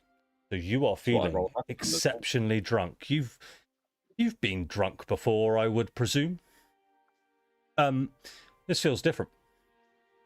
This feels like you're super drunk, like super Oh. drunk, to the point where things are starting to look strange. The walls are starting to look fuzzy. Your vision is starting to turn, and you're starting to slur, and you're starting to move. Yeah. Cool. Ryan, what are you up to? I was slinking away from the table. Yeah. The blackjack. 20, whatever we're calling it. Jack Black. Jack Black. I'm thinking Jack Black. Yeah. I was going to go over to What's a Tits. What's her tits? For everybody else watching, that's Irina Kuliana. What's her tits? What's her tits? Yes, that'll do. I was going to go over to Irina. Yeah, so Irina's just sort of been sat at the original table that you once were. Around the blackjack table, there was only so many seats, so she just didn't want to take up another seat. She was being very polite, and you could see her there, just sort of sipping a little bit of wine. She's very happy to see you. Okay.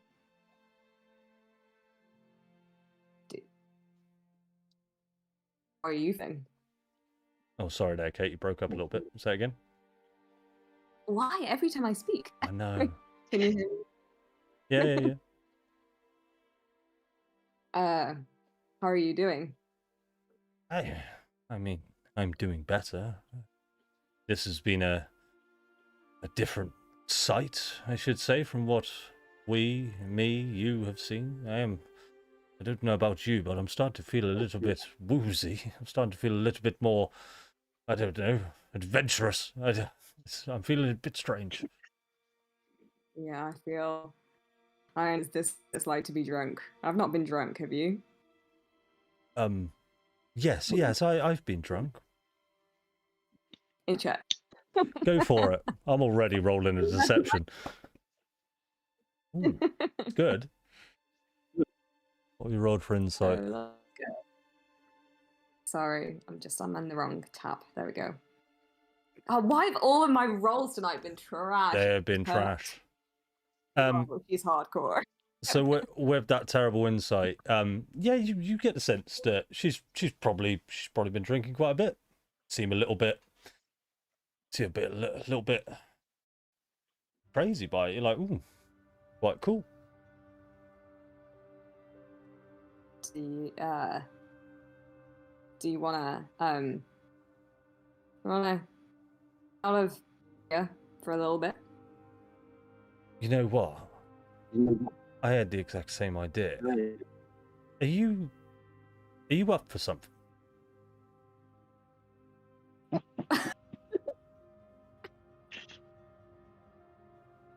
Maybe. Do you want to do something? I don't know. Fucking crazy. Yeah, she'll set something on fire. Wait, no, that's not what you mean. No, oh fuck me, no, that's ridiculous.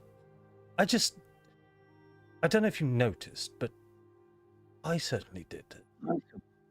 There's a place I'd like to show you. Do you want to come with?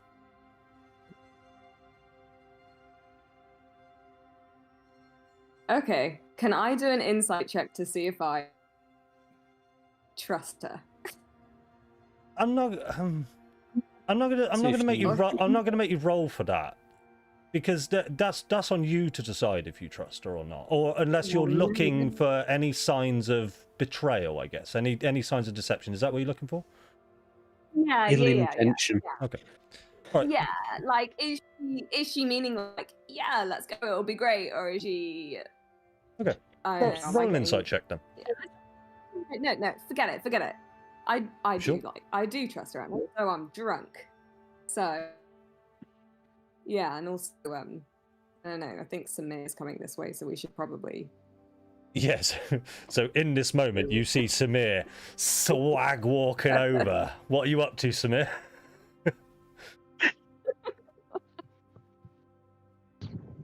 I don't know, I just kind of nonchalantly walk over, swinging my sword at my hips, you know. Just kind of lean back against the wall just so I'm not like interrupting, but proper side eyeing him.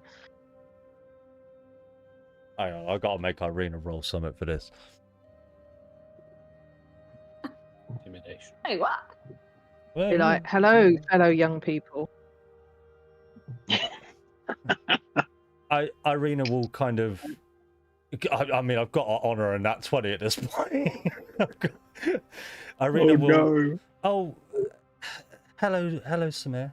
How are you? All things considered, I'm feeling surprisingly and suspiciously well. How about you? I've been better. I've been better. It's nice sword. Nice sword. Could Thanks. I? I like to polish this sword thoroughly every day. What do you polish it with? Well, I like to use oil, keep it sharp, keep it shiny. And it's really important to make sure that you really work it into the hilt, Right. Shit me. Hey, Ryan, should we get going? You gotta buff it out, I'm, otherwise you get like this sort of sticky residue all round the base, and it's not They've gone. They've like gone. They've it doesn't help. It just pieced out and disappeared. Cock blocking in D&D. Brilliant. Cool. I feel like that was cock facilitated. Yeah, maybe. Speak for yourself. Fucking hell. The opposite, yeah, giving her ideas. You don't know what I'm rolling. Cool. So, Orion, Irina sort of leads you out to the front of the tavern, and as you both head out into the cold night, the main street that you're stood on spirals left up the hill towards a large stone building in the distance, or right towards the front gates. Can't quite see either, but you know they're there because it's just sort of one-way street, really. You see as Irina sort of crosses this main cobblestone path, and leads you behind one of the sort of abandoned wooden cabins on the other side. After a couple of minutes of walking through these sort of wooden abodes, and you're sort of both sort of sneakily and mischievously sort of making your way through just so no one sees you. As you're sort of walking with a brisk pace, you come along into a clearing on the outskirts of the village. You see a glistening pool of water in front of you, the moonlight shimmering down onto the ripples of water, making it look almost magical in nature. If you were a spellcaster, you would think this was some kind of arcane spell. However, you're not, so you don't. To the right of the pool, you see a rundown wooden structure with a stone statue depicting a saintly woman leant up against one of the wooden beams. And what I'll do, move us all there, just to give you a sort of a sense what things are like. You sort of stood there at this pool. Anything you'd like to do? And Irina's just sort of sat there, and she's just admiring the glistening of the pool, and she says, "Do you like it?" Yeah, it's great. That statue of the woman's kind of creepy. No. I mean, I guess. Should we go and investigate? Should we have a look? Fuck it, why not? We can give her a mustache or something. Yeah, okay. And so she sort of leads you into this wooden sort of structure. You see vines creeping up sort of the wooden beams. The statue that stands in front of you is a stone statue. It looks very it looks like it hasn't been tended to in God knows how many years. The stonework is broken. Somebody has already drawn a mustache on the face. One of the eyes is sunken and done. But could you go ahead and roll me an investigation check for me, please? Oh, yeah. I actually feel like this is one roll that doesn't have a minus to it. How good is that? Investigation. Yeah. Ooh. Ooh. That's a natural one, if I'm not mistaken. Yeah, I mean, that's the statue there. That's the statue. So what you've actually done is Irina has taken you into this wooden building, and she's pointed out this statue and said, Orion, what do you make of it? Isn't it wonderful in its own way? And you're looking at something completely different. Like you've just missed her cue completely to even look at this statue.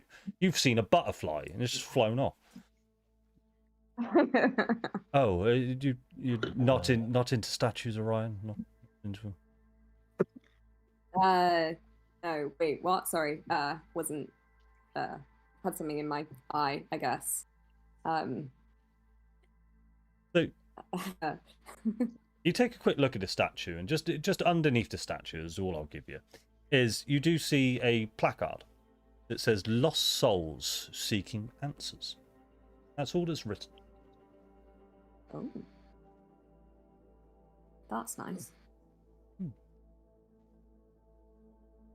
I guess we're the lost souls. Yeah, maybe a little bit. Have you been here before? No, I didn't. I didn't even leave the village of Barovia until you guys turned up. I just noticed this on the way in. We're walking up. Kind of nice. It's probably just one of the most beautifulest places I've ever seen, and I just wanted to show you. Felt right, you know. Yeah.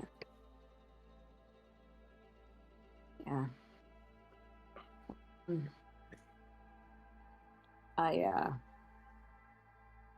Not really good with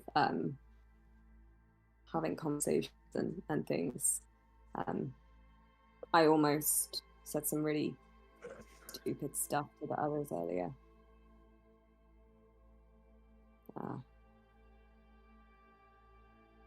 don't know.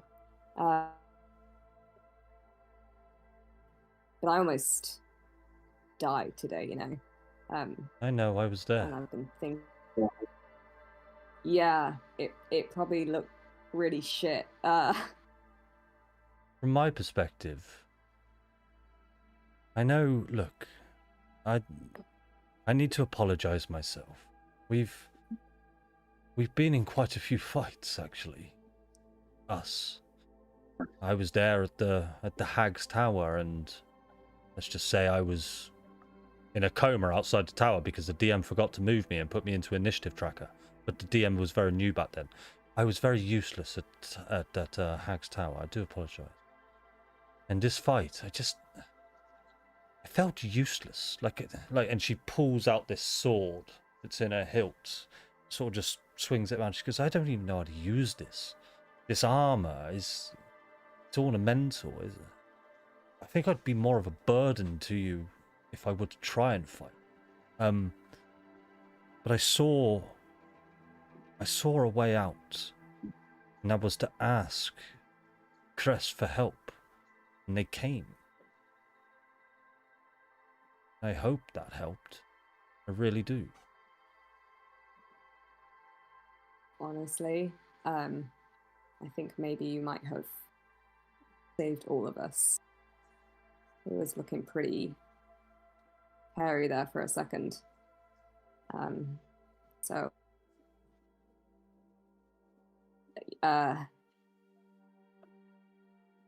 you know, I think I don't know. I'm so bad at words. No, I don't really remember much. The memories I have are kind of bad, and kind of thinking, die today, maybe I might die tomorrow. Kind of be nice to have some good ones.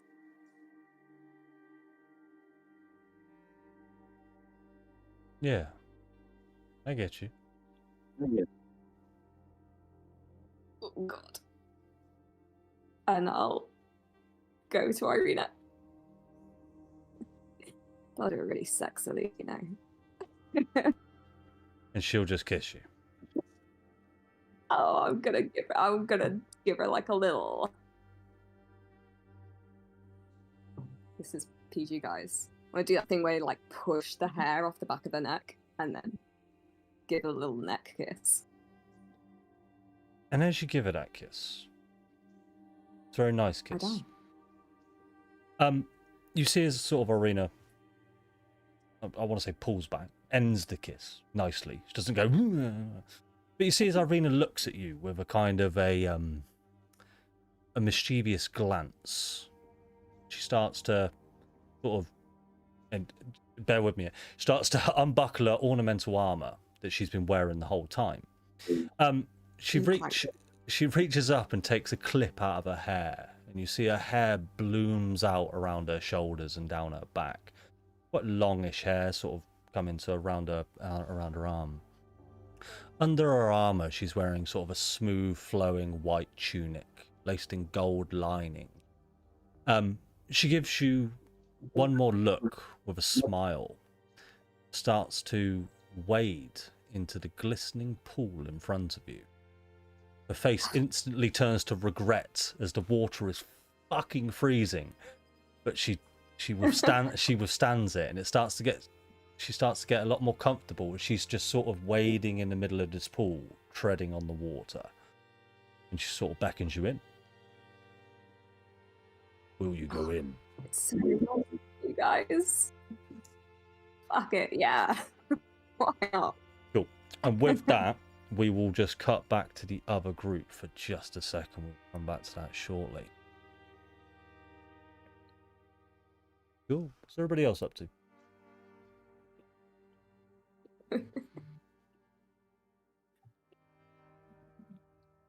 I think Edith's onto the whiskey now. Maybe a constitution saving throw, please, Edith. Oh, okay.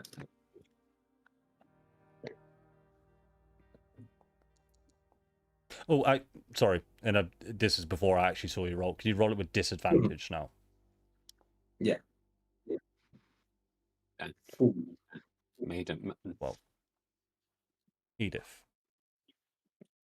you feel drunk as hell, like really super drunk. But like I've sort of explained before, this doesn't feel like your typical drunk. Now, you're quite a wise old lady, I think.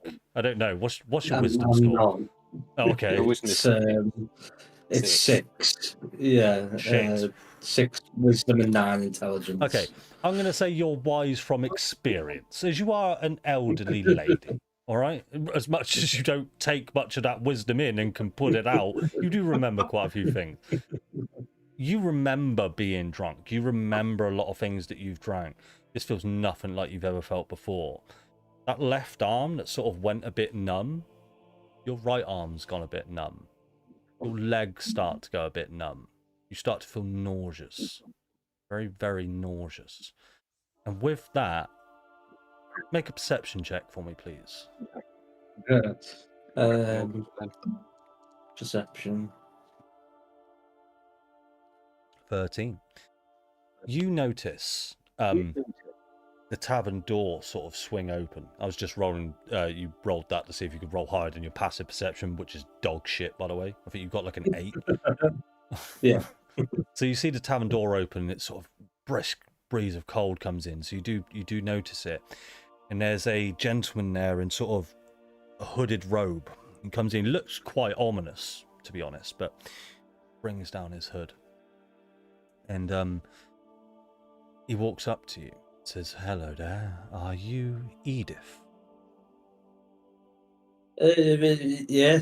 That's sort of a drunk voice. Okay. The abbot has sent for you. Would you like to come with me?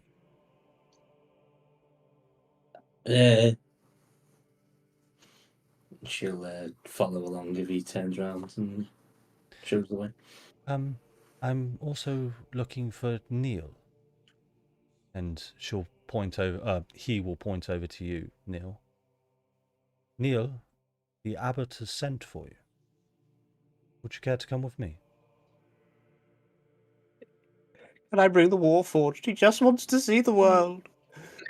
I'm He afraid. just wants to see the world. I'm afraid you cannot take the Warforged with you. However, I can arrange for the Warforged to be brought up to the Abbey at a later time. Yeah. Forged booty call. Yes, I'll give him your number. Thank you. Alright. Will you I'll, both making your way? Yeah. I'll waddle out. Like, Okay. So as you both Ta-ta! The scary man is calling me. make your way out into the snowy night in the centre of this small village of Kresk, you follow this cultist. Well, I call him a cultist. He looks like a cultist, is the way I described him. Right? It's a bloke in a hooded robe. Right? Looks a bit ominous. Stop the tongue there, DM. Rewind. Yeah. Is this like that time that we Yeah. saw the Abbey and went, oh, that looks like an Abbey, how convenient? No, nothing like it. Nothing like it. And then you said the Abbey, and it was the Abbey. Look, guys, there's nothing Like, bad this is is happening. not the cultist. It's like that time I revealed no. Kretchkov in that fucking one shot. Greatest failure. So, as you follow this unseemingly friendly cultist that is walking a few feet in front of you, you find yourself walking for a few minutes up this steep hill to the left outside the tavern. And it's heading, sort of winding and going towards this large building that you both see at the top of this hill by now. You don't see any villagers or locals as you go, but you do walk past and notice two guards sat by a makeshift barrel fire, speaking in hushed tones while leant up against one of the buildings. At this point, you both start to feel really nauseous. A really nauseous feeling deep in your stomach. Your legs start to feel weak. Each step you take feels like you're being weighed down by something pulling you into the ground below. After a short amount of time, you both collapse where you stand. The two people you saw before run up and grab you from behind and pick you up back to your feet. They start to drag you through the snow. You try to resist, can't, as you lose all feelings in your arms and legs, as your body goes limp and you start to lose consciousness. Edith, as your vision begins to sort of fade to black, you can hear the muffled voices of the people clutching you from behind. Kind of hear them say, what do you make of these newcomers then? And the other chap sort of responds, there's two of them. Aye, that spider looking one gonna do nicely. Aye, I had me eye on that pink haired one. I was allowed to take me pick. Yeah. It's a shame we won't even know who's who in a couple of days. I just can't stop thinking about sinking my fucking teeth into that woman's skull. Your vision fades to black. Cool. We're going to cut back to the group that is in tavern. Samir, Farah, Wef. You're all feeling insanely nauseous right now. Your arms feel numb, your legs feel numb. Farah, Elizabeth sort of wades on over to you and she says, hello there, Farah. Are you feeling a little bit under the weather? I do feel a bit fucking weird. Like, I'm not supposed to be able to get drunk, but I feel drunk. Ah. Won't be the drink that's doing that to you, unfortunately. No. I think what's best is just let yourself go to sleep, Farah. Don't you think that's a great idea?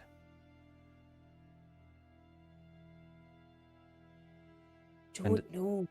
a bit weird to go to sleep in the middle of the pub. But shh. She's going to sort of shush you and close your eyes. And as you feel like someone's touching your face, you feel like you want to try and batter away, but you know there's sort of dreams you have when you're trying to fight someone in a dream and you just can't. It just feels like you're sort of hitting pillows. That's what this feels like. The strength required to even lift your arm from where you're sat, you can't. This feels like you're under sort of Darren Brown's fucking mind magic right now.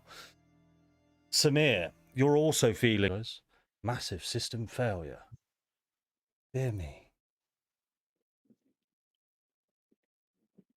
Minor technical difficulties is always fun. So, if everybody can hear me, stream is now running, stream is back up. So, I think we got to the part where, Samir, you're starting to feel super nauseous now. You're starting to feel sort of doubly as nauseous as before, just because of the lycanthropy that is still running through your veins, sweat dripping down your brow. And let me just fire Foundry back up, so you should all be able to reload it now.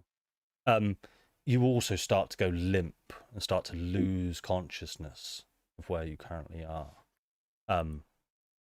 If we just take 2 minutes just to get everybody back in Foundry, because it will be quite important for a second.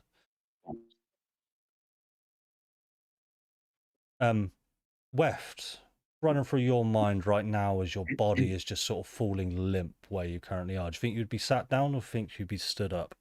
Yeah, I would be sat down. Quick question. So I noticed that all of my spell slots are back. I can't remember if I had any left. Did anyone heal or anything? So yeah, I did everybody's spell slot. Now, everybody, yeah, I'll tell you what, do me a favor. Go ahead and everybody take a short rest for me, because you would have been able to take a short rest. Now, when I was going through your characters, I did notice that a lot of you don't have a lot of hit die left. So just do bear that in mind, all right? But can everyone go ahead and roll that short rest button for me, please?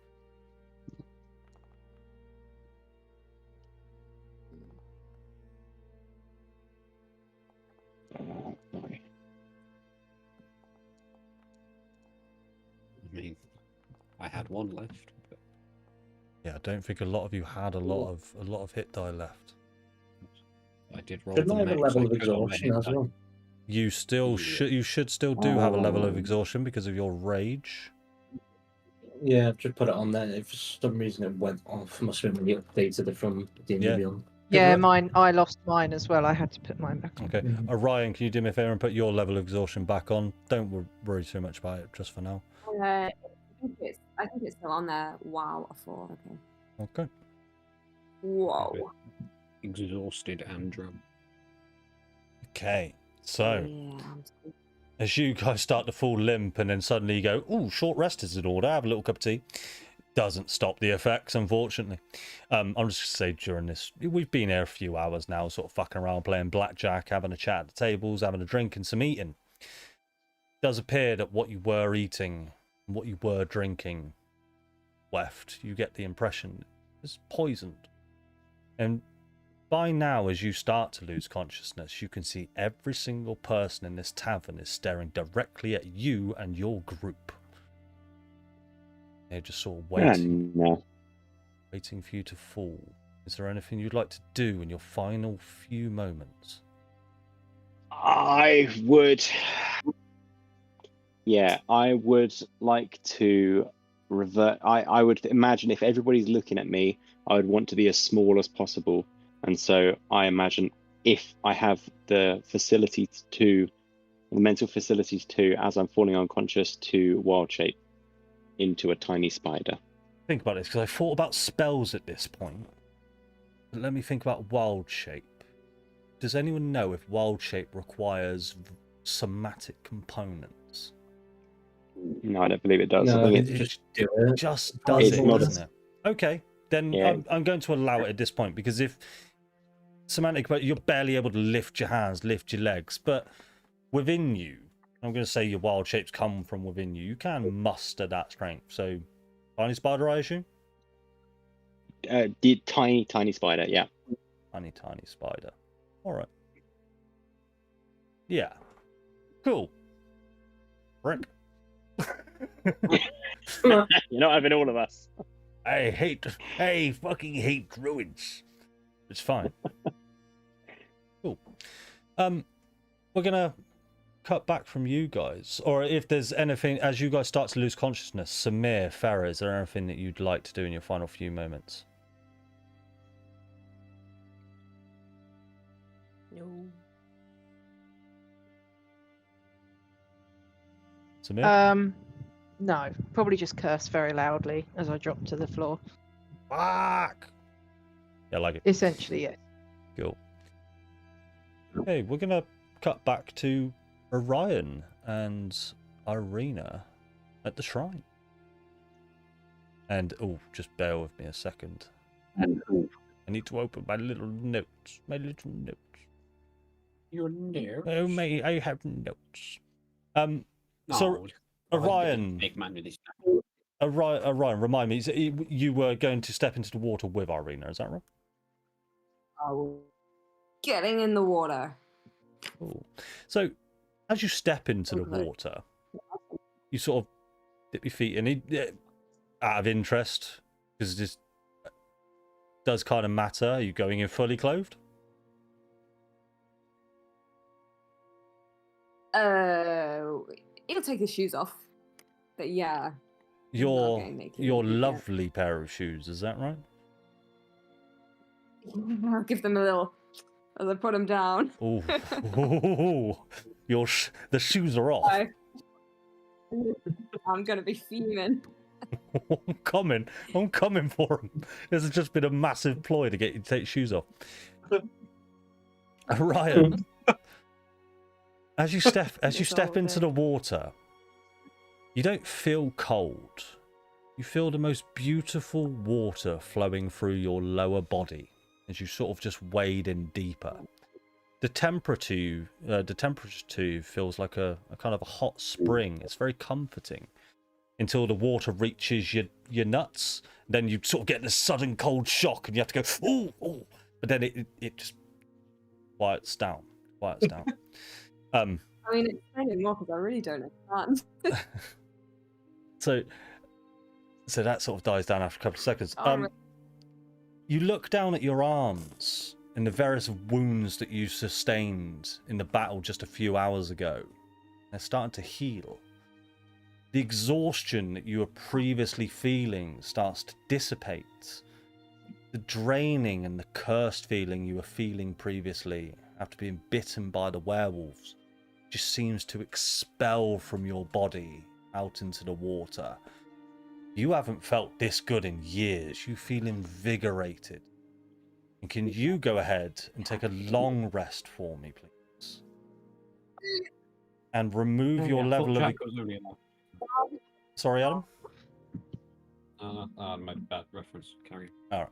So remove your level of exhaustion for me. And your lycanthropy has now been cured. Yay! Oh, hi. There we go. Amazing. Oh, wait, I long rest. Sorry. Yeah. Go ahead and hit that long rest for me. Awesome. So, so much responsibility.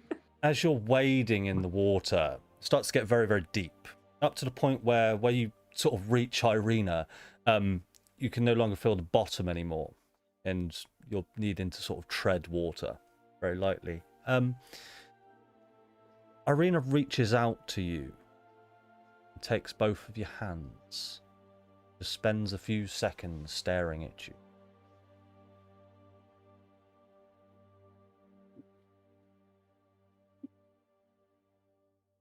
Oh, God. Oh, God, Orion's so bad with words. Putting you in horrible situations of charisma. Don't make me make a charisma check. Okay. I see this situation.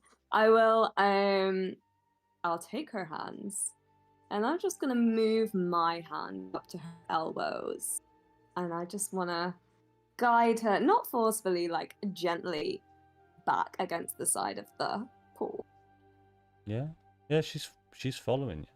She's following. Sorry, everybody. It's worth seeing that beautiful sort of now wet sort of auburn hair, very long, very flowing in the water, and she just sort of follows you over to the side.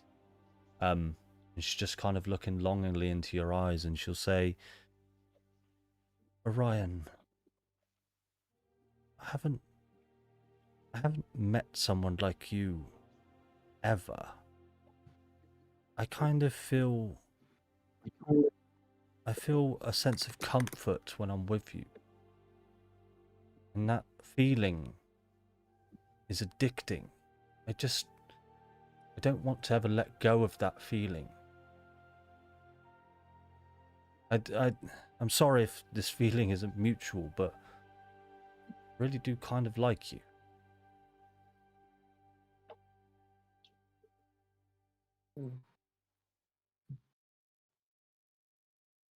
Oh god, I'm trying to figure out how to play a -1 charisma play situation. Play it well. Okay, so well, I'll look into her eyes, and I'll say, "Oh, that could go so badly."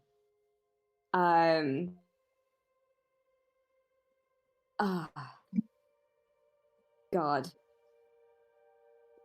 I'm just gonna take off my top. Is it? You take off. Oh. You take off your top. Oh my god, I'm so sorry to everybody. That's all right. Just bear with me a second here, because this is going to get fun. Don't panic. So as you take off your top, do you want to describe to us what Orion looks like, or you're not bothered? Is he quite a muscly guy, or? He's hot as fuck. I mean, come on. I mean, he's very fit. He's exactly what you imagine from the beautiful AI image that I have created. But, a lot of scars. Like,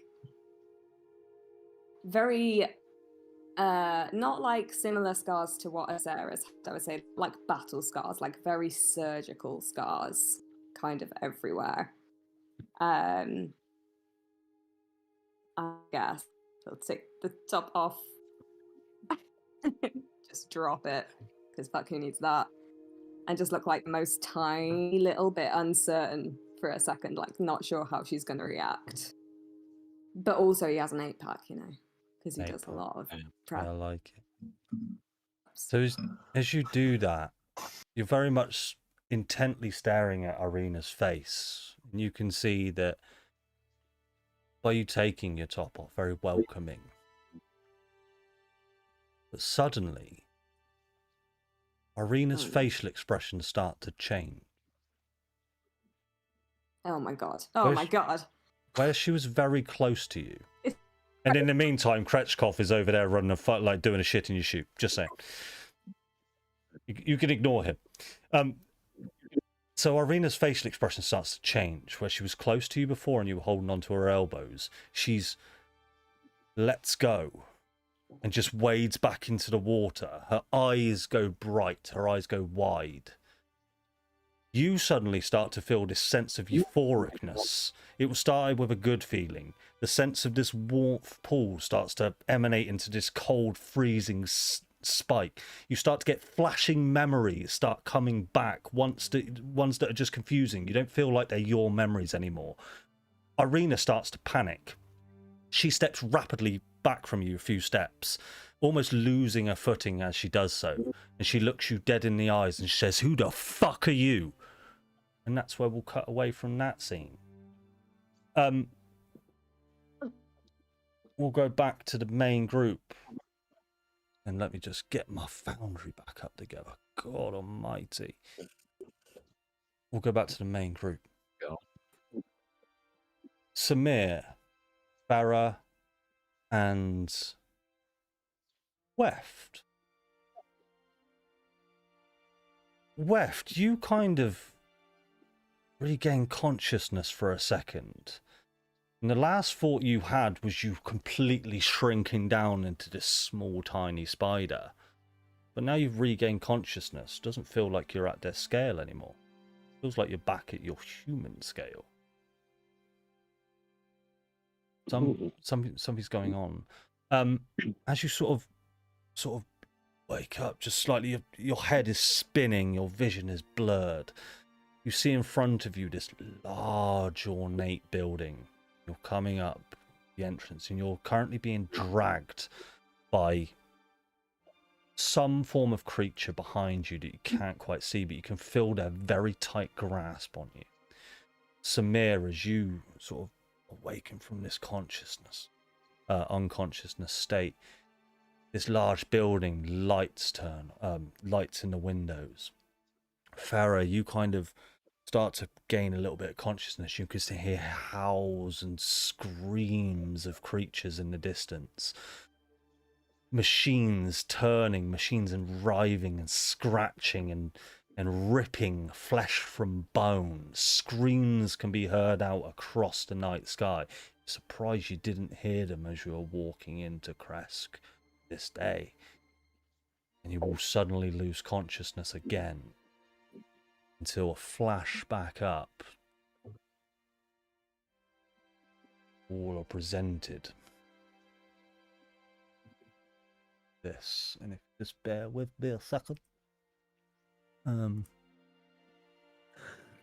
So, as you, Samir, Weft, and Farah, and Asai, and Neil, and Edith, you all awaken from this sort of unconscious state, and right in front of you, right in your vision, is a metal trough filled with blood, feces, intestines, many organs. And as you all kind of look up, see the abbot staring back at you all. Just to be clear, everyone can see this scene? Yeah. Yes. You're all feeling very woozy still. Your arms, you've sort of got a tiny little bit of feeling back in them, but they're bound, and they're bound tightly. Farah, your hands specifically are bound so tight that your fingers are unable to move. Your fingers, or your hands, sorry, are in a place where all your fingers are spread apart as far as they can go. Almost like you're holding them behind your back like this, very far apart. You specifically, Farah, have a gag on your mouth. So as you try to sort of speak, you're sort of choking almost on this gag where it's so tightly bound to you that it's halfway in your mouth, and you're trying to sort your tongue out and wrap it around. And the abbot addresses you all. Hello. Suppose you're wondering what the hell is going on, right? Now, I've brought you all here as we here in Kresk, we believe in exchange of body. Everything you see here is homegrown. By that, I mean we feast people such as yourself. We require your strength, your mind, and your knowledge. You've all seen quite a lot here in Barovia. We were hoping you would beckon our doors. Are any of you welcome? Any of you welcome the thought of becoming a feast? Feed the children of Kresk. Would anyone like to stick their hands up for that? Oh, sorry. You're bound. Nod your heads if you agree or disagree.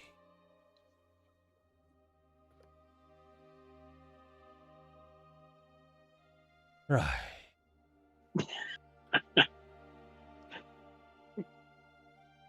do feel as though I need to show you how deadly fucking serious I can be.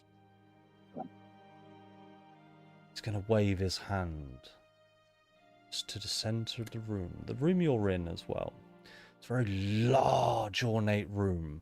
As I've mentioned before, this is one of the biggest buildings you've ever seen.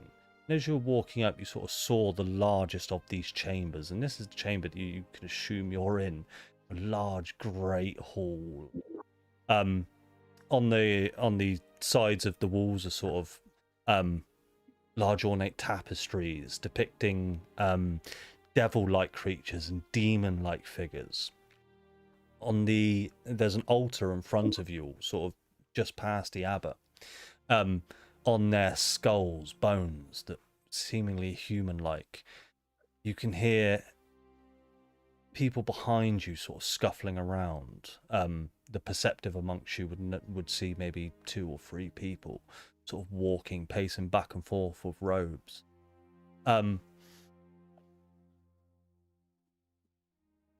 Edith, can you roll a d20 for me, please?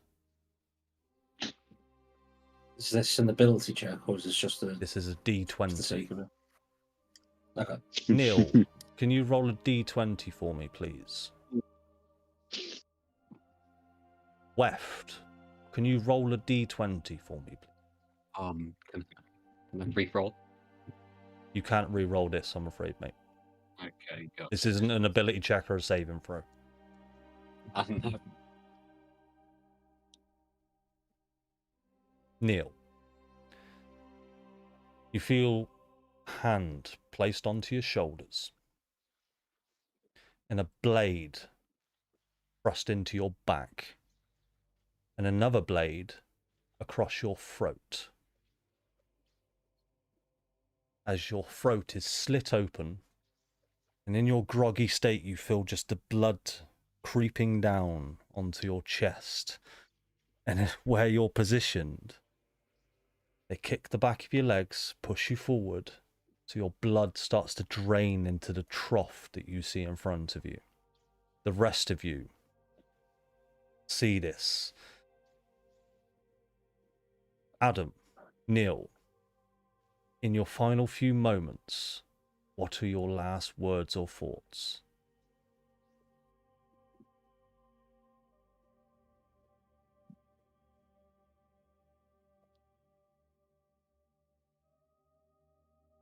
I just wanted to see the world.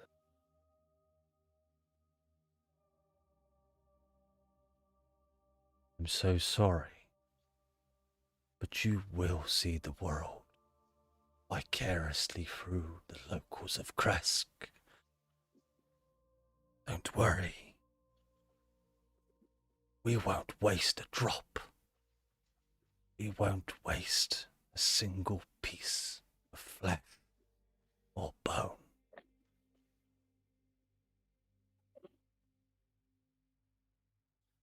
And the abbot paces backwards and forwards.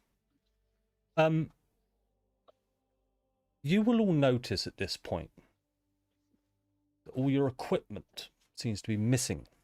Samir, your weapon, gone. Bera, your backpack has gone. Weft, I don't even know what you've got, but it's gone. It's gone. Can Samir, Farah, Weft, can you make me a perception check for me, please?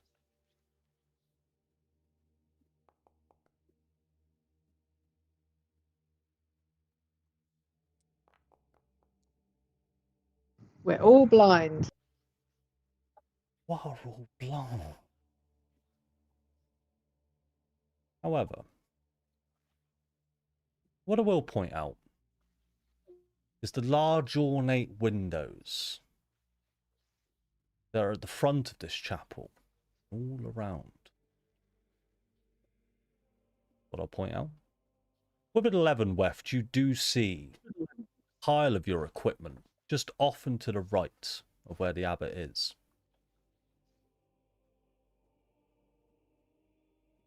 With the sound of Neil gurgling and choking on his own blood as it pours out. And in the next few moments, Neil's body falls limp. And they just sort of let him go, with his head and his neck draining his blood out into this trough. You see the pile of equipment starts to sort of twitch. The abbot looks at this pile and walks on over and finds your backpack, Farah. Underneath the backpack, you see Santa the dog ruffling there. And as the abbot takes your backpack, he reaches in and he pulls out a small note. Do you remember what that note said, Farah? That note said keep Santa safe, and I swear to fucking God. The abbot holds the note in his hand. Keep Santa safe. It's even got a little kiss on it. Who owns this? Any of you? Any of you wish to speak up? Sorry, Pip, you held your microphone up there. Did you say something? It's this fucking the fucking noise cancelling doesn't pick it up. Farah's just gonna start going behind that gag. Okay, are you trying to be deceptive in this, or are you just giving it away? Are you? I'm just sitting. It's mine. Fuck you. It's mine. Except obviously it's going around. He walks over to you, Farah. This note belongs to you, and he'll take the gag and he'll take it off, just for a moment. Put it the fuck back. Make an intimidation check for me, please. Yeah, I should have not 20. worn the clown outfit.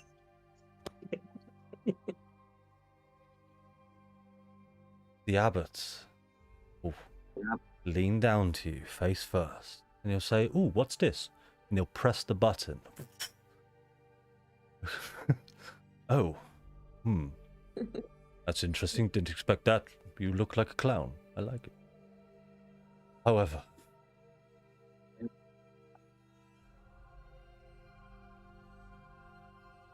Farah, roll a d20 for me, please.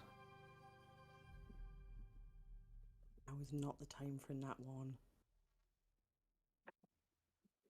Farah. The abbot walks back over to Santa. And he picks Santa up by the scruff of his neck. Farah casts Eldritch Blast and uses a sorcery point to cast it as a subtle spell so that he doesn't know it's fucking coming. Does Eldritch Blast require somatic components? Subtle spell That gets rid of verbal components. and somatic. Does it also get rid of somatic? Oh, I'll take your word for it. I thought it Hang would... on, I'm clicking on it. It says S or V. Oh, you clever girl. Yes. Oil my plan. Right, tell me exactly what The you're... minute you said that I was gagged with my hands behind my back, I knew what I was fucking doing. I've got no spell slots though, so this is going to be a little bit sad. So it's an Eldritch Blast. Now, at your level, you can cast It's 2 an Eldritch Blasts, right? I can cast 2 Eldritch Blasts, so they're both heading directly for his head. Okay. So heading directly for the abbot's head. Mm-hmm. Roll to hit.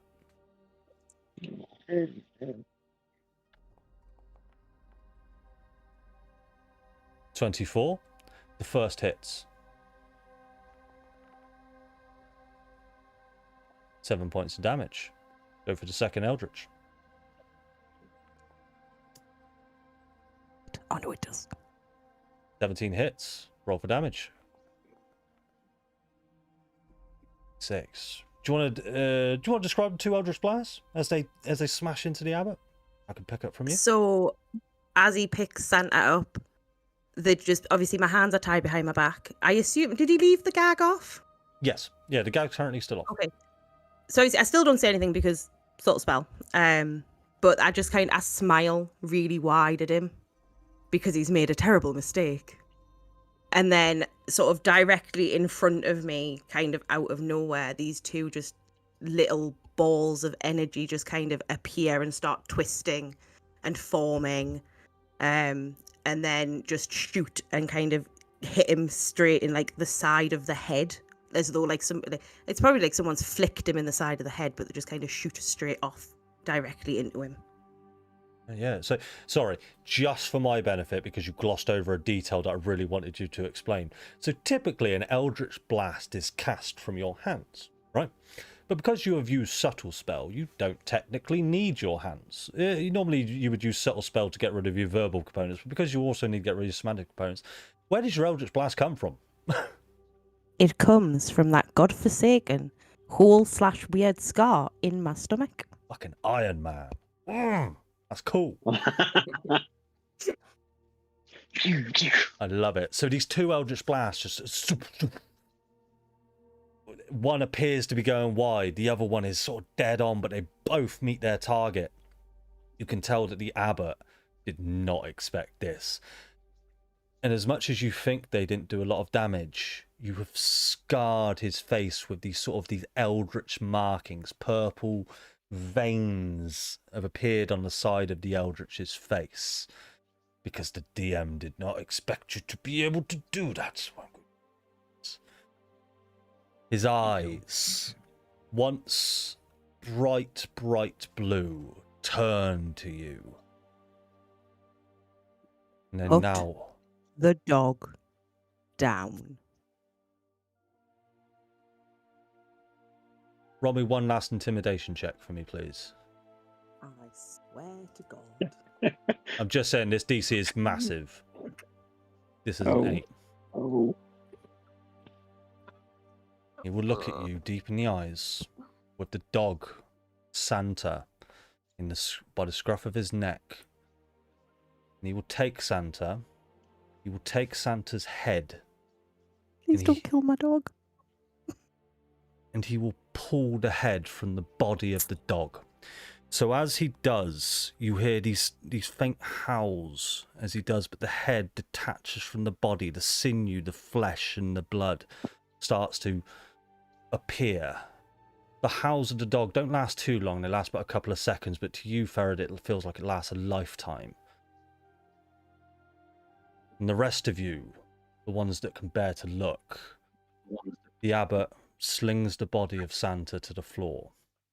He holds the head of this dog, bloodshot eyes, blood dripping from the neck down. He holds it up to you all.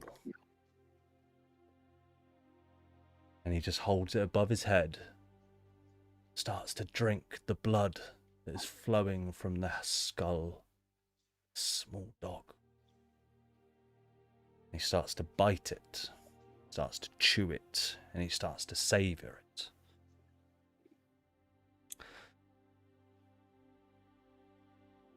Right. I hope you've all learned something. He's going to come on over to you, Edith. He's going to take the gag off of you. Hello, Edith. Welcome to Kresk. What's running through your mind right now, Edith? Just not very happy, like. Where is so he's like face to face with her? Not face to face, so there's a trough in front of you, all right, and he's sort of about 5 feet back from the trough, so let's call it 7 feet away from you. So I can't headbutt him then.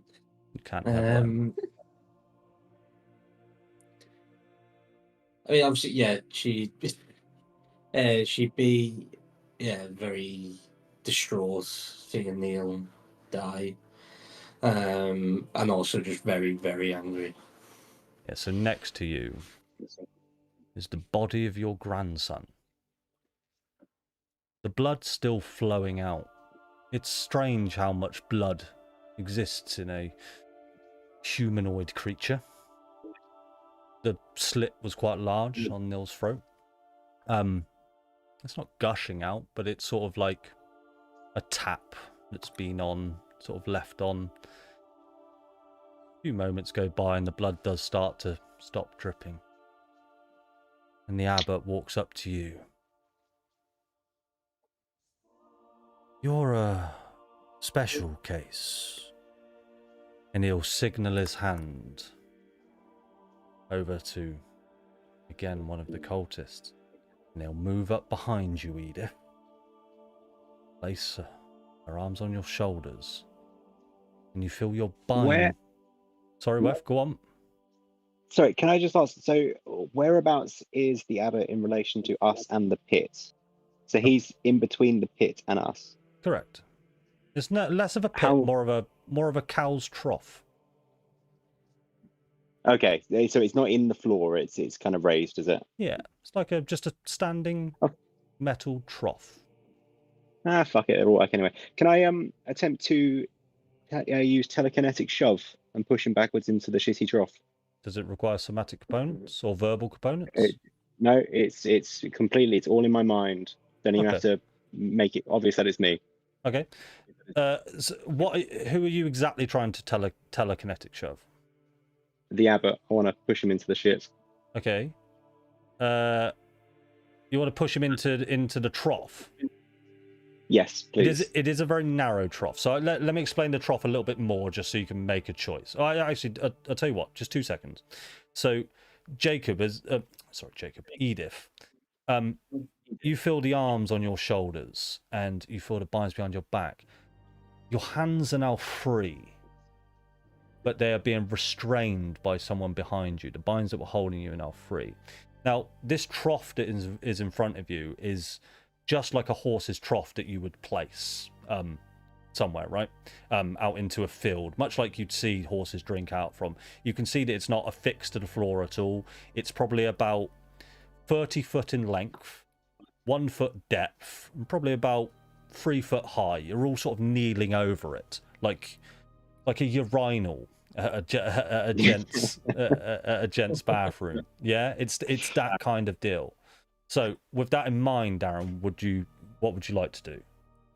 Oh, now I'm in two minds if they're just holding. So Edith's hands are just being held by one person behind her. Edith's binds have been released, and she is now being just held captive.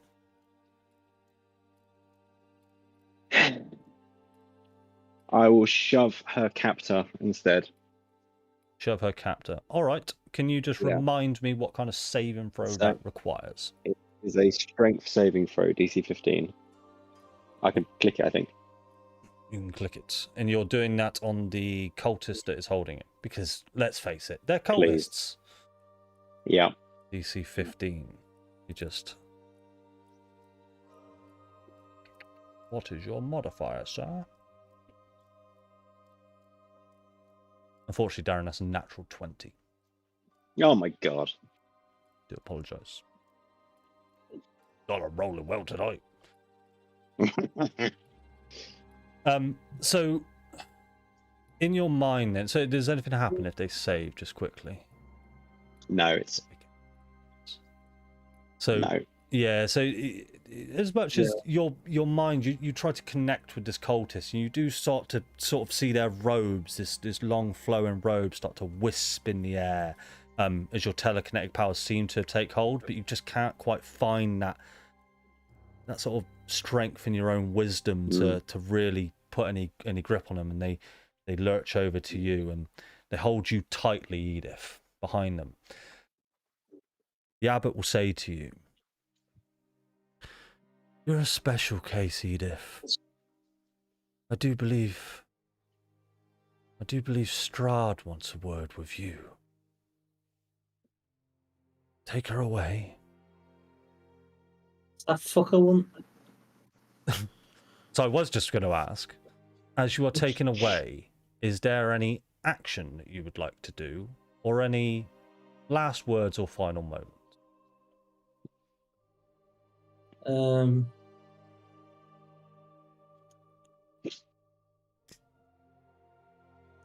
think what she'd actually do, she'd just sort of be, I guess, like kind of like screaming no and stuff, because obviously her grandson's fucking dead. Yeah.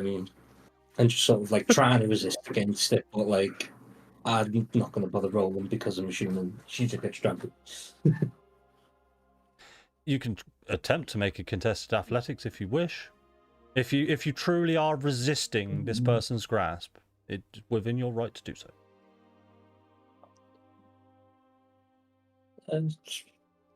Fuck it, why not? I will say you need to make it a disadvantage because you are, and the DC. I'm gonna even increase the DC because you are still under the effects of. You are still under the effects of this druggy poison that's still on you. It has started to wear off, but you will need to make it a disadvantage.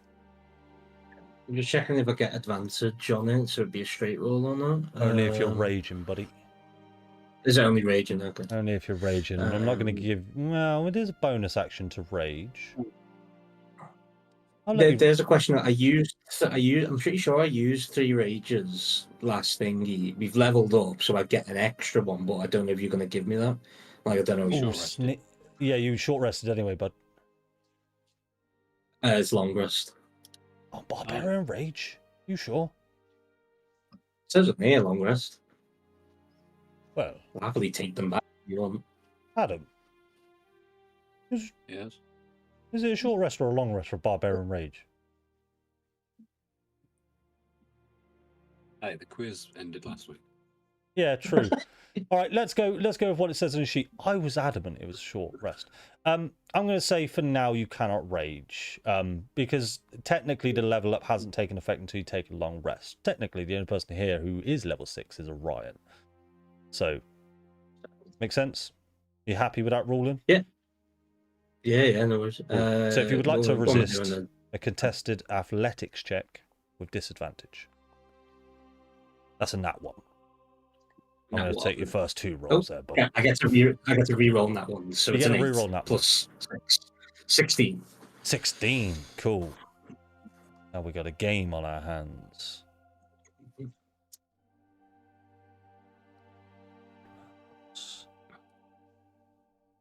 Ooh.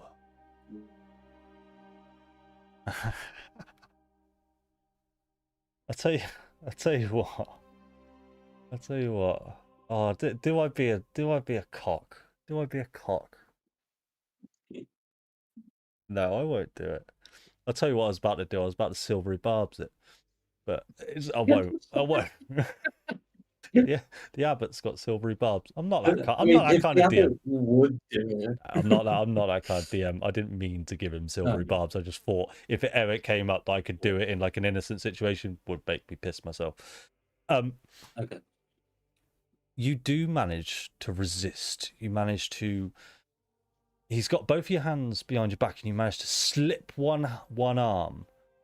And I'm going to give you sort of 6 seconds to do something. So you've got an action, and you've got one of your arms free right now because he matched a DC. I'm going to give you one arm free. Okay. All right, I'll just try and clock him then. The cultist or the abbot? You'd have to move a little bit with the abbot. You'd have to use your strength to try and pull him.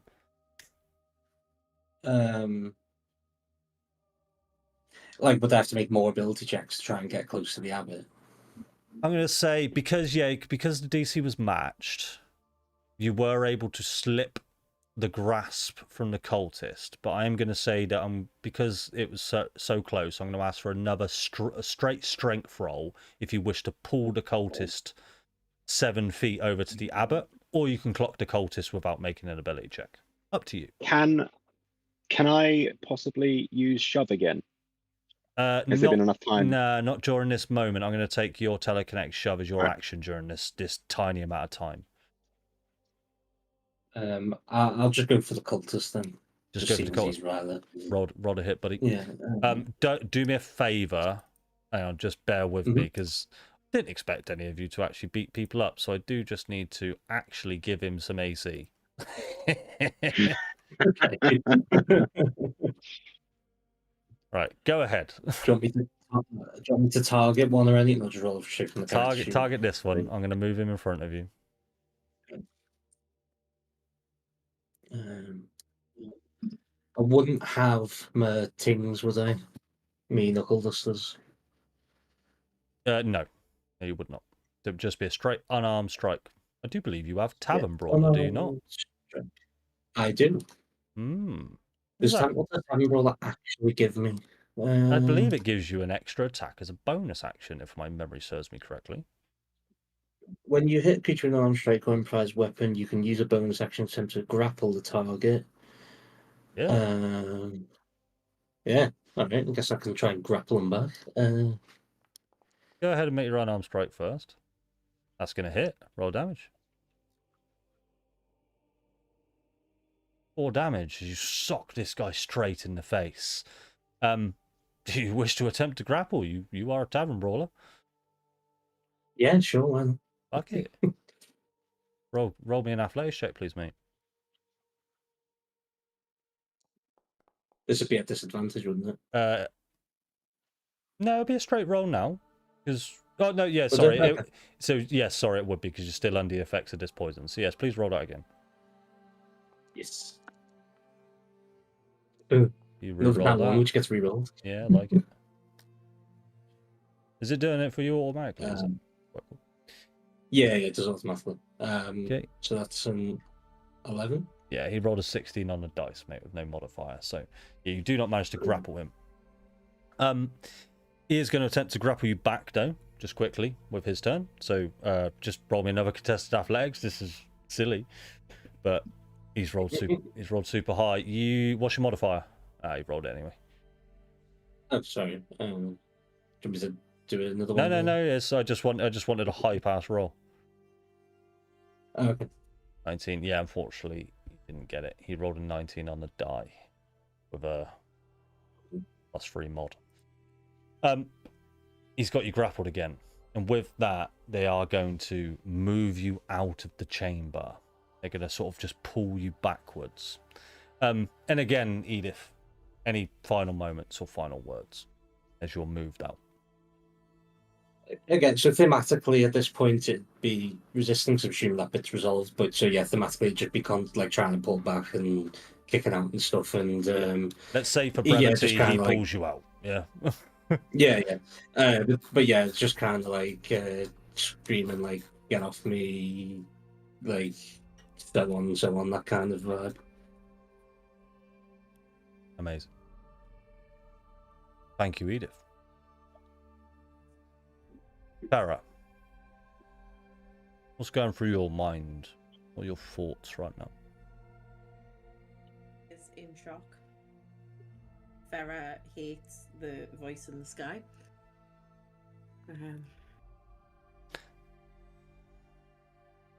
Farah's just kind of death glaring the abbot from across the room, tears in her eyes, trying her very hardest not to actually cry,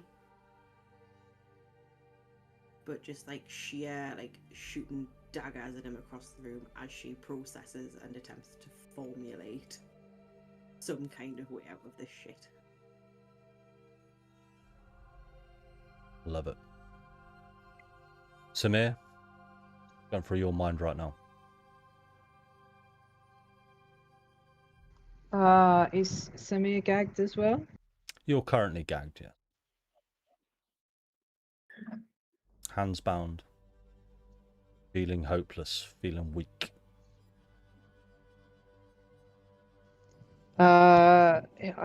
He will try and, he's trying to speak. He's like making muffled noises and stuff, and just wriggling against the bonds. The abbot will move over to you and just briefly pull down your gag. Anything you'd like to say? Samir's going to say, I've been around a lot longer than any of them. My blood's worth more than theirs. Just take me and let them go. Shh. Shh. No place to gag back. Now. It's time for that. Weft, what are your thoughts and feelings right now?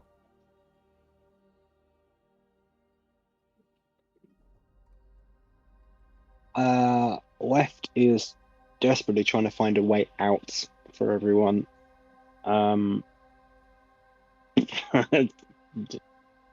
Yeah, I feel absolutely trapped. No idea. And you all see Asai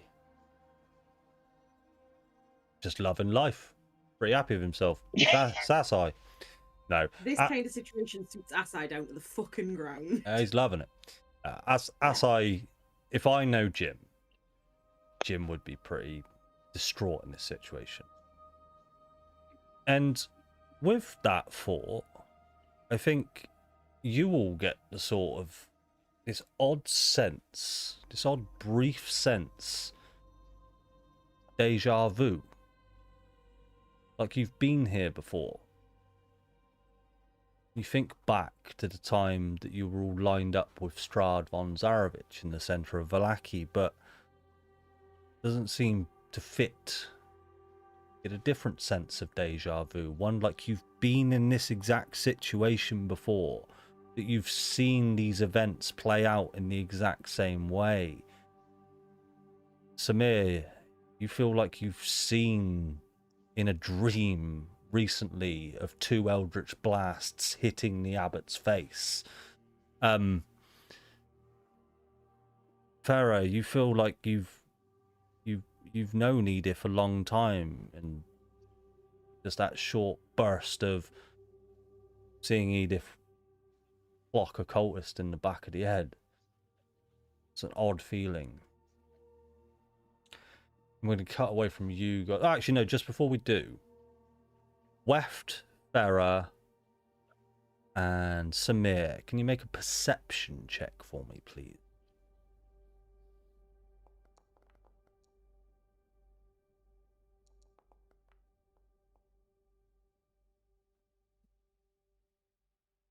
Weft.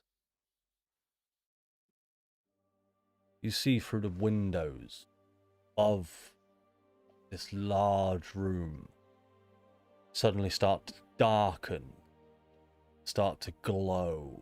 This ominous orange colour, like something is going on outside. Can't quite tell what it is.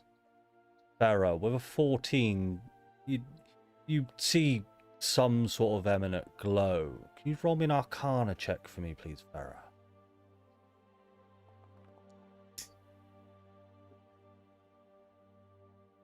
You get the sense that this is... It's really hard. It's really, really hard because of your perception check. But you get the sense that some kind of abjuration magic, typically orange in hue, is occurring outside. We're going to cut back to Orion and Irina. What are you doing, Orion?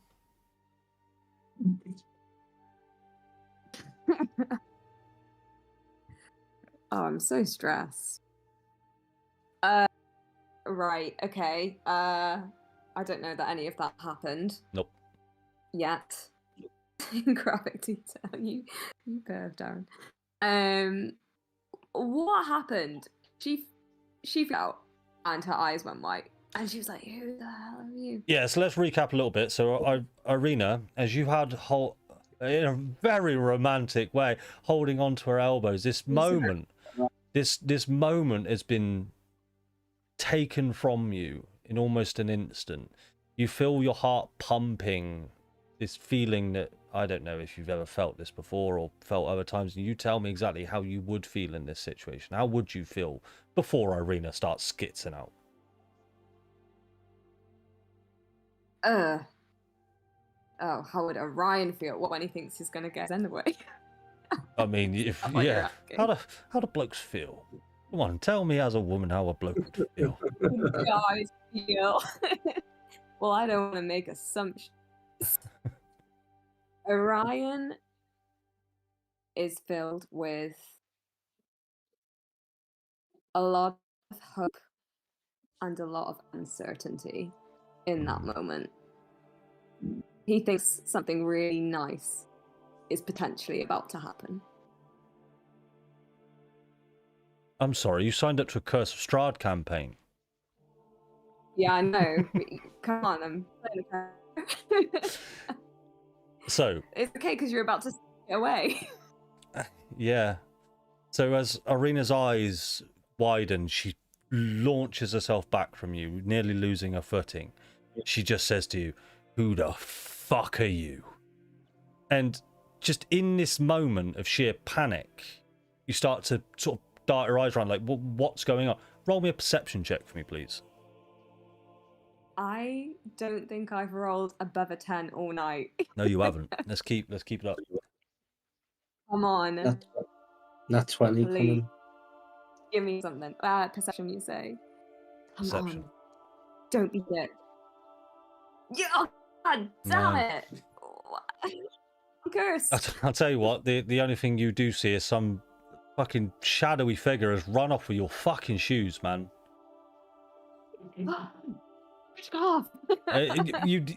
You weren't sure if it was Kretchkov. That wasn't what I was making you make a perception check for. You didn't see what I was making you make a perception check for. But let's say, because you've been rolling shit all night, somebody's run off with your fucking shoes again.